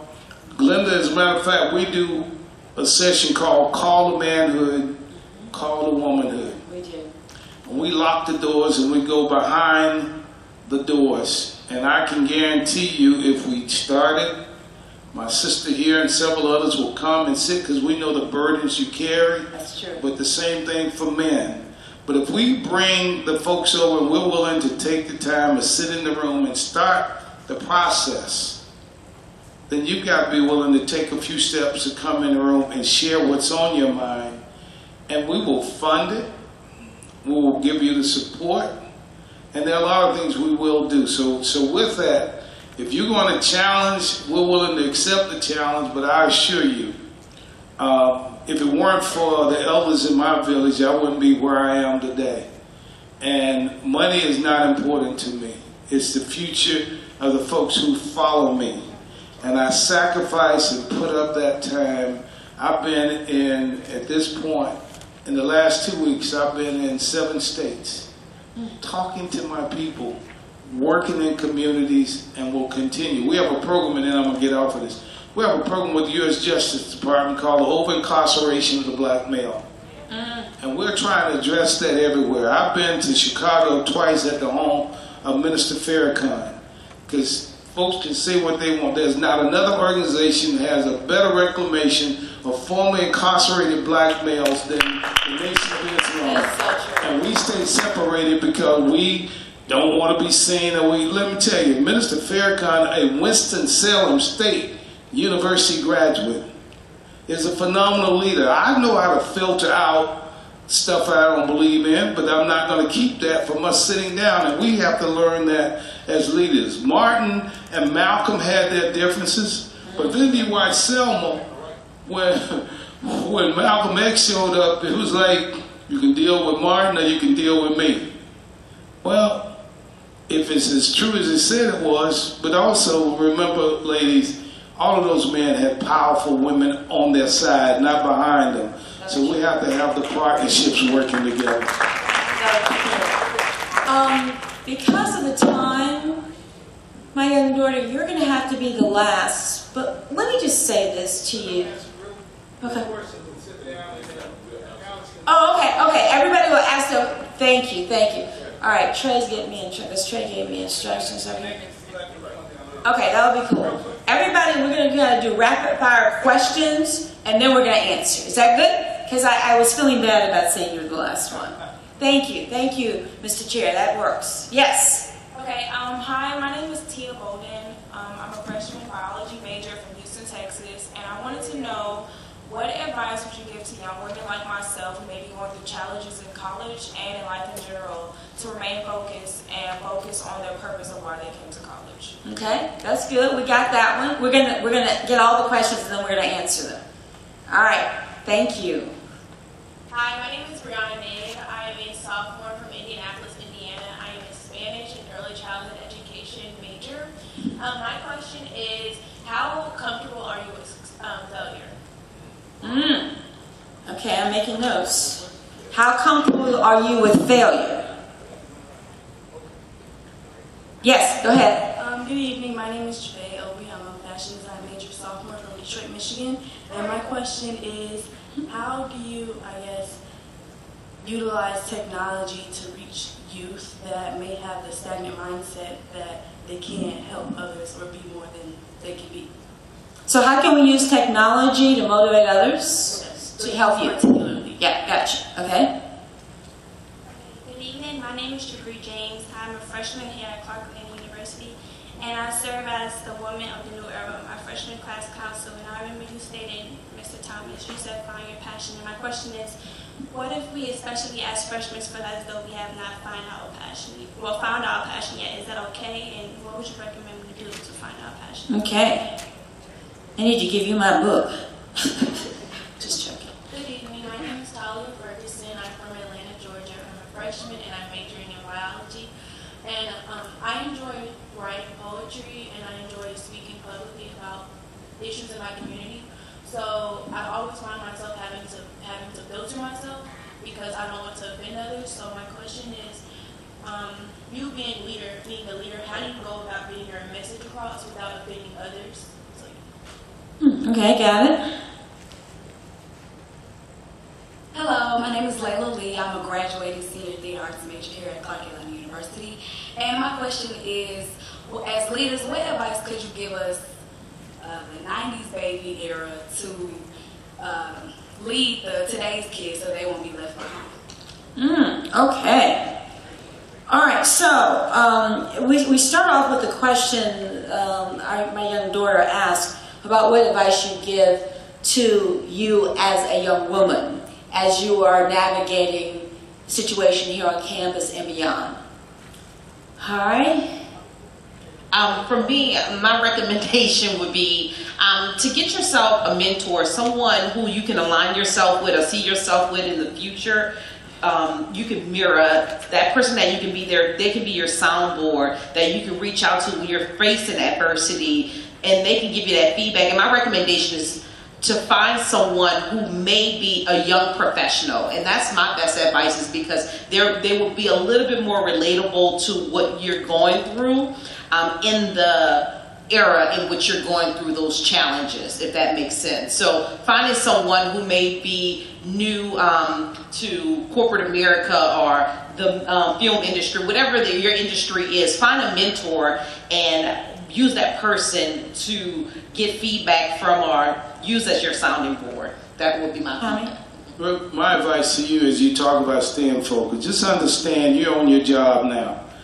My brothers may not like it. Don't let some knucklehead maybe come and distract you and take your eyes off of your goal. If you want to be in love, there's plenty of time to be in love. While you're trying to get your act together and your game together, stay focused on what you want to do. If that man is right for you, he'll be there when you graduate. He can be your friend, he can be your boyfriend, but don't take your eyes off of your goal. Same thing I tell my brothers, but at the end of the day, you're here to get an education so that you can have a career to move, to build your career, to be successful in whatever you're going to do in terms of family. So those of you who get distracted thinking it's love, you'll find everybody's looking for love in all the wrong places. Right now you need to look in the books and find your way to your future, and that's important. Can I just add, I know I'm just moderator, but this is the mama coming at me. Don't let the haters rob you of your joy. Because really, honestly, haters are going to be here. And don't turn around and get in the gutter with the haters. The only way you can get even with a hater, you know what you do? This is really the top secret here. Just go on and do you. Claim your dreams and let them wonder how the hell you pull that off. Okay, the next question is failure. Oh, how do you deal with failure? I know you got some advice on that one, y'all. My quick answer is you embrace your failure, but don't get comfortable in it. Learn something from it. Learn from it and keep on moving. Don't get comfortable in failure. Don't stop trying because you failed once. And you have to define failure. I've never failed. I've maybe had setbacks. I've had things that may have delayed. See, failure is what you define for yourself. I give out before I give up. If I don't succeed the first time I try, that's a lesson for me to learn what I need to do. And from that pathway, I may learn that what I was trying to do, I didn't have any business trying to do it anyway. So life is a continuous educational process. But failure, if you fall down 7 times, get up the 8th and keep on moving. That's just the way life is. Technology. The question was, how do we use technology to motivate others to help the youth? I think really, just leverage your social media and even people who are videographers and use that stuff to send out a message that is going to not only awaken but inspire our people.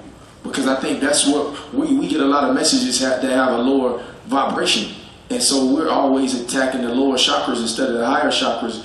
And so once we start doing that, then young people will have no choice but to be attracted to that message as opposed to the message that, pop culture is wanting us to be, drawn to.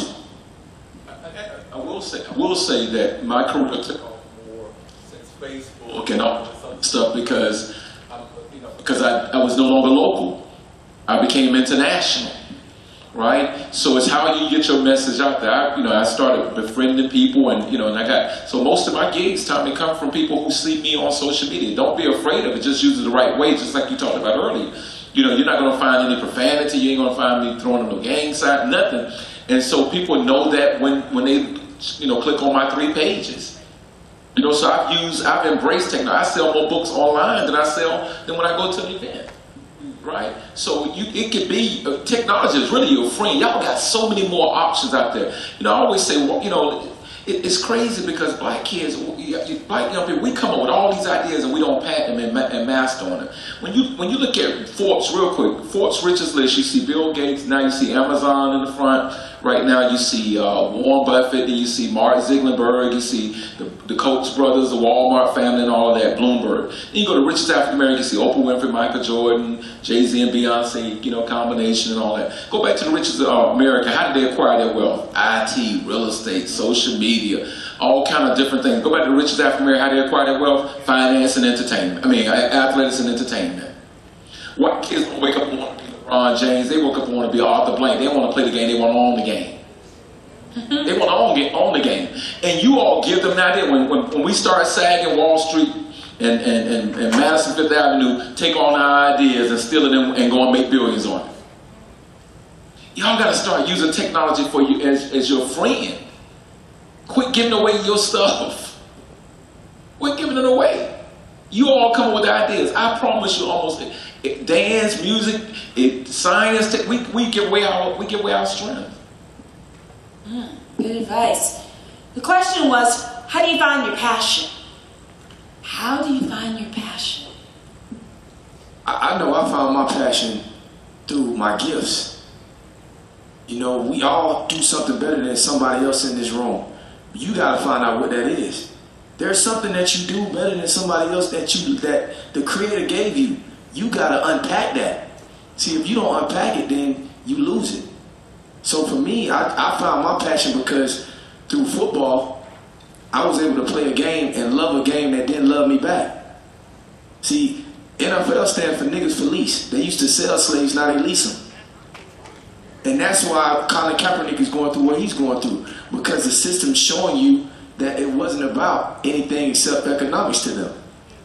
That's all you are to them. So when you find out how to play that game and use your gifts to do it, then you can have a passion. You can live out your passion. The question, Tommy, was how do you find your passion? It may take years. The things that you do, you may like today, may not like tomorrow. Don't feel like you got to rush and find your passion. There are things that are out there that as you move through life that may inspire you enough to make you want to do it for life. And just remember, you got to pay your bills though. So don't be, I got a friend, frat brother, whose daughter went on to law school, got a law degree. She loved art. It was fine that she got into art, but she went through, spent all that money, and had a little art shop. But you know, at the end of the day, her dad said, if she loves it, and if this is what she wants, who am I? My niece was in the top, 3 percentile of her class, had a full ride to go to any school with the Hope Scholarship. And she decided she didn't want to go. College wasn't for her. My brother told her she had to go to college. She wanted to be a beautician. She came to Uncle Tommy. And I told her, you're grown. Don't worry about your daddy. If that's what you want to do, you go do it. And she went to Atlanta Tech, left Georgia State on full ride, went to Atlanta Tech, got her degree, and now has some of the biggest celebrities and making a phenomenal living doing what she wanted to do. So at the end of the day, your passion may come today, it may come tomorrow, who knows. But if you're in business doing what you like, you'll like it more. I have a gift for gab, so I get paid. Some people pay me to come out and give speeches, and I ain't mad at them. They're going to write me a check. I mean, I remember first $20,000 I got to give a speech. I said, that's what this is all about. But at the end of the day, whatever makes you happy and you get out of bed for, your passion may not be your career. That's true. But again, just know in life, follow what makes you happy. I forgot on that technology, that 31-year-old guy over there, I call my son, my youngest son, he's talking about technology. I can call him, well, he's changed, he's 31 now. I just call him in and answer the phone. I text him, I got an immediate response. Now, I had to learn this is how he wanted to communicate, so I text him, I get a response. Now, his son is 13 and a half years old. I could give him this phone and it'll come back, I won't even know what it is, but the technology that our young people have mastered. So what we have to understand that these are windows to the world if used right. And so instead of carrying the computers and the laptops, I used to carry my iPad until I got this, well, I started with iPhone 6, I got tired of that with 64 gigs and getting ready. I like gadgets, so I ended up with this iPhone 8 just because it was out there. But I used to go to my son to find out, and I can go to my grandson if it's something new I need to know. Well, we have to understand all children can learn. And you got to meet them where they are. And the key is teaching them that these pieces of technology are good for everything. Our problem is we let young folks do the things that they like to play for games, but we have to teach them that this can carry you anywhere in the world. I mean, I communicate with people in China and people, I have a business partner in Hong Kong I work and communicate with my friends in South Africa with this and throughout the Caribbean islands. This is a powerful piece. So technology, when used right, can do a lot of things. I have 5,000 followers on Facebook, friends on Facebook, and I post nothing but positive things. My good friend Dunn Rivers sent me the thing, because many of you don't know, when you talk about Colin Kaepernick, if you knew the second stanza of the Star Spangled Banner, you'd be kneeling too. Because the Star Spangled Banner, when it was written by F. Scott Fitzgerald, it's about history and not his story. Black slaves fought with the British when the white folks wanted to take over Canada, because black slaves were escaping to Canada to get away from slavery.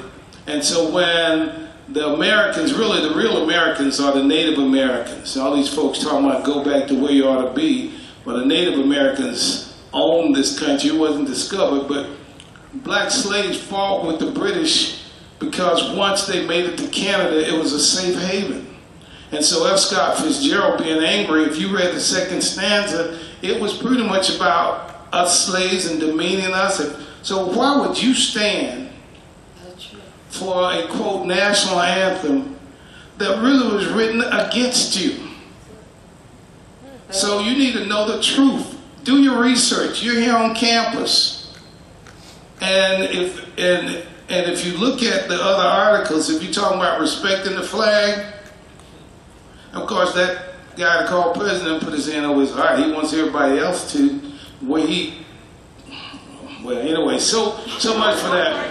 But people who wear the flag and bathe in bikinis, people who wear the flag, if you look at what was written about protecting the image of the flag, then it's abused every day socially. It's in commercials. So if you're going to talk about respecting the flag, you should talk about every phase of it. So don't be, out here. Don't be taken advantage and don't be fooled. This president used that to distract folks on his bad track record. And so if you look at that and folks want to respect the flag, then the flag would be respected if that's the issue. But for black folks, the national anthem was not written for us. Now, the Negro national anthem was written for us. And the average one of you can't even, average black folks don't even know the various stanzas and don't even know the national anthem. That's the anthem that was written for us, which represents us. And so at the end, and our best interests at heart. So folks, you're in one of the greatest institutions of higher learning. Do your research and be the voices that tell the truth. Let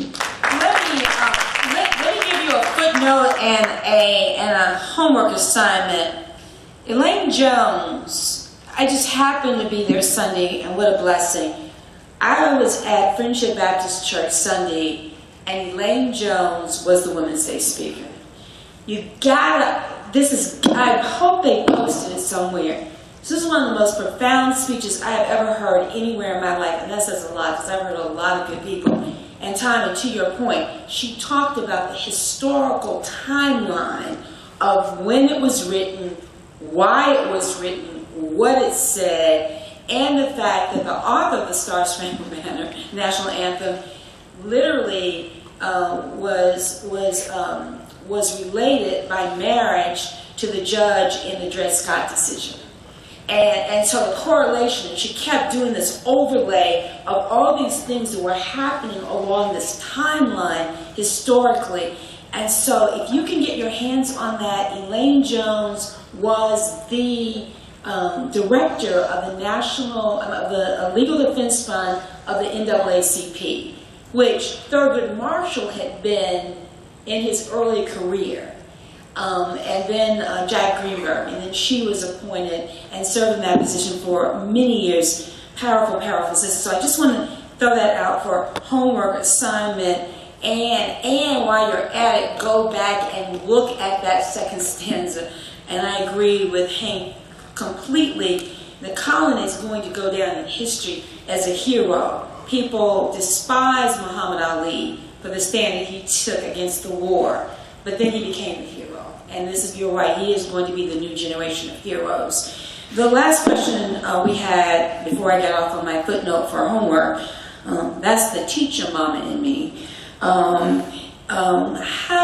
This is a young daughter who talked about being an artist and wanting to get her message across without offending other people. What advice would you give her?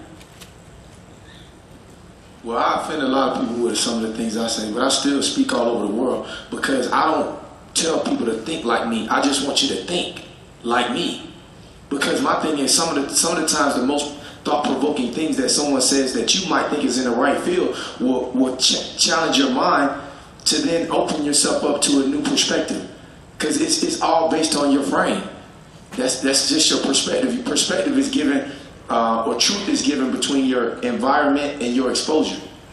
The same things we're exposed to here, someone else in another country has no idea because their perspective is different. So you come from a different perspective, and sometimes that's thought-provoking. And the way you do that with using technology, I just thought of, young sister, whoever asked that question, is you can create your own podcast. You can create your own YouTube channel, and you can use technology to say whatever you want to say on your YouTube channel. And I guarantee you, if it's connecting with the people, then you'll make an impact. Anybody in here sick? Does anybody in here take castor oil when you're sick? Anybody ever taken castor oil? Raise your hand. Yeah, my mama. It's not good, is it? But it works for you, doesn't it? Sometimes the message ain't sweet, but you need it. You know, and so you have to, sometimes you just have to say what is true. And sometimes you just plant the seed. And then somebody has to come and water it. Somebody has to watch it grow. But you not doing it is not helping. If it's the truth, if you know it's the truth, I mean, if you know what you're saying is not your opinion, but you're giving facts, then you're wrong for not saying it. I know I asked each of the panelists tonight to leave with parting words, but I am going to ask really Dr. Vivian for his final words to us tonight, because I hope that you understand how rich this experience is to have this panel, but particularly to have Dr. C.T. Vivian. Let me also remind you that he received the highest award given to a civilian, and that is the Medal of Freedom. Am I saying that right? Yeah, Presidential Medal of Freedom. I left out Presidential Medal of Freedom, which is awarded to him by President Barack Obama. And so with that, Dr. Vivian, I am going to ask that you leave these young people with advice and your motivation and the message that you want them to carry in their hearts, please, sir. The one thing that I should end with, that I will start with, right, is that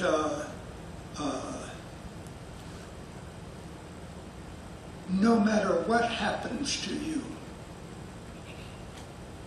no matter who does what, no matter what condition you find yourself, remember you are more important than anything that can happen to you. And that nobody promised you that it was going to be easy. I stole that one. but nobody is going to really help you do everything.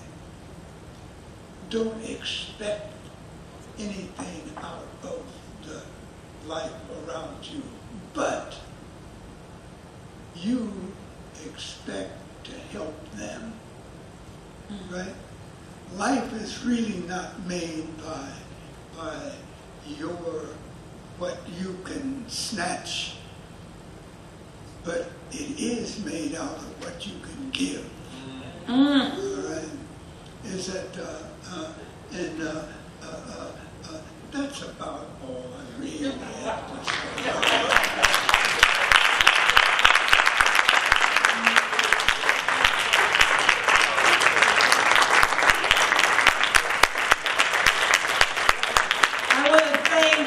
The administration at Clark-Atlanta University. I want to thank each of our panelists, Stevie, Latrice, Hank, Tommy, and to the legendary Dr. C.T. Vivian for this evening, and particularly to you, our daughters, our sons, the students of this institution.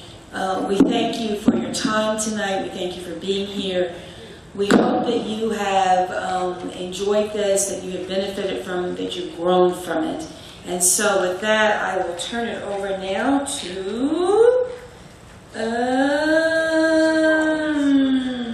Rick. Yes. Yes. Our Miss CAU. Reading is fundamental. I'm up here trying to pass for young. Let me put these glasses on. Yes. Miss Williamson, Miss CAU. Hello, you all. So I know when you first came in, you all received a ticket. So it's that time to receive the scholarship. So let's pull them out. Let's pull them out. All right.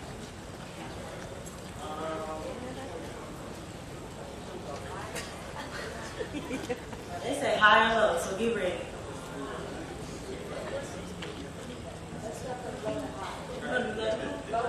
Low to high, low to high. Here. Ticket 678-9263 for $100. Ticket 678-9263.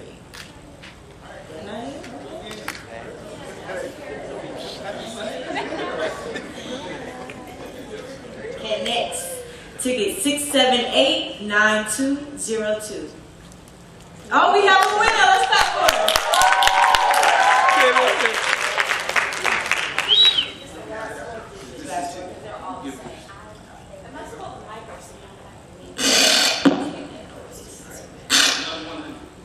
Another 100. Grab from the bottom. Let's do 9208. Thank you, Stevie. 9208. Somebody. Okay.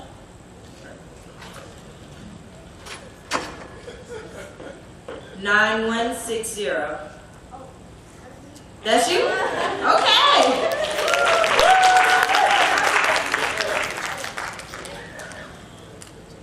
Okay, so the next ticket I draw is for $300.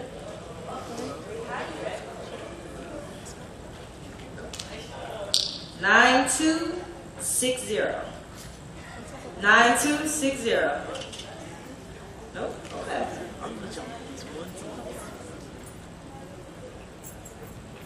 $9192. $9192.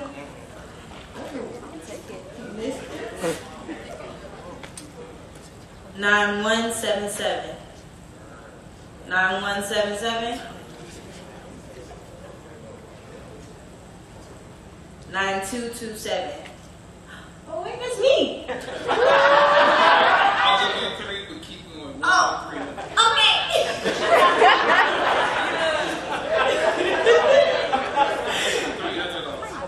This for $300 also. 9141. 9141. Come on, I need a winner with me. Come on now. Okay. 9264. 9264. 9163. 9163. 9172. 9172. I don't want this money. 9194. 9194. 9306. 9306. I'm digging at the bottom too and I'm mixing it. 9166. 9166. There we go. There we go. 300. That's my roommate. Okay, so this one is for $500.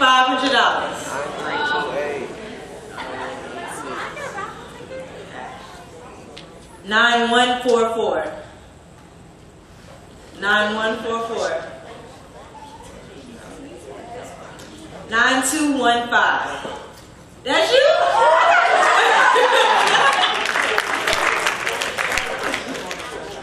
All you gotta do is pray. Oh, he said 2 more $100. He's feeling generous, y'all. Okay, 9210. 9210. 9164. 9164. There we go, there we go.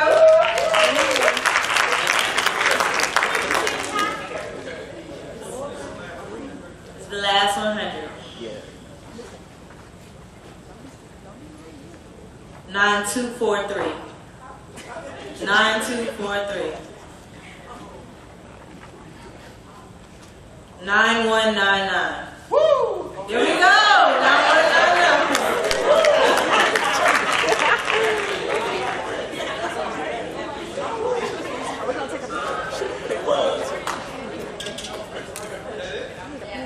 number 5.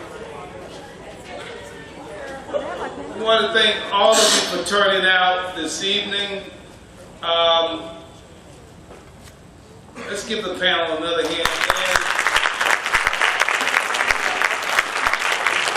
Thank Judge Hatchett for her doing her thing as she does. The judge is always in charge and continues to, but Glenda shares her life and her resources and all, trying to make a difference. And I have to say that because when she was a juvenile court judge, chief judge of the juvenile court, when I worked with U.S. Senator Sam Nunn, he called and wanted to appoint her as a federal judge. And Glenda turned it down because she said she could not leave her children, because she did make a difference in the juvenile court and fought for the young folks who ended up in her court.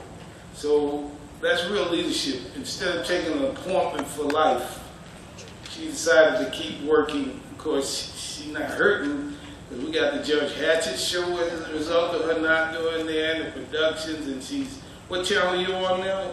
Peachtree TV. On Peachtree? Peachtree TV, you can catch the judge in charge. So with that, Dr. Clemens, let me again thank the administration and Clark Atlanta University for hosting this evening, the student leaders for turning out, every one of you, you're leaders. And we just look forward and know that if things are going to get better, you have to make it better, whether it's 1, 5, or whatever. And remember, we offered, and we're going to see who follows up. And I suggest, if we move on this, if it's okay, let me have my undergraduate and graduate SGA presidents to stand.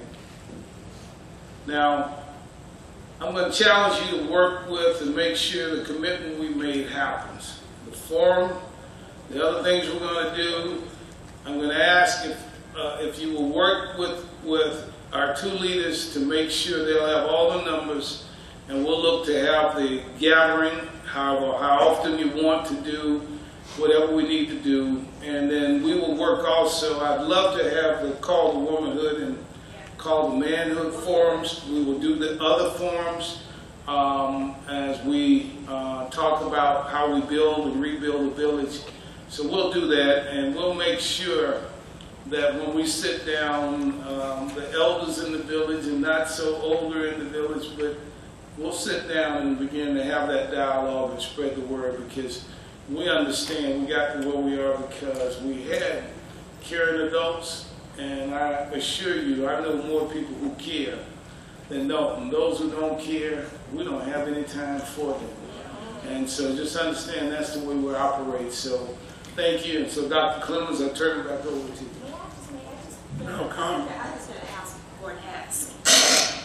If you are interested in interning in my law firm next semester, I need journalism, mass comm intern, I need a journalism intern, and I need a public policy intern. Some of the best interns I've ever had, Dr. Clemens, have come from CAU. Next semester, thehatchetfirm.com. Thank you. Tommy, you took our speech and our plan. Prior to this program started, we had a conversation with Merle in terms of the fact that this is something that we would like to institute at Clark Atlanta University. That was before this started, because because of you, Tommy, as being a board member, and your involvement and your commitment to this institution. And then subsequently, the conversation later on with Dr. Warsaw, who said, I'm not satisfied with just this, with its attendance now. This school needs to hear this message. And what he's proposing to do with your support and the board and others is to institutionalize this, make this as a part of the requirement of one of the orientation courses. So you have this coming from the provost and the associate provost. We need you to definitely share that with the president who's here. We'll share that But we want to formalize this under your leadership, Mr. Board Member. And so your staff person is already on board. Your son is already on board. Excuse me. So we want to move forward. I want to say that. Again, thank you all for coming. And I will share all of this with Dr. Johnson when he returns. Thank you again.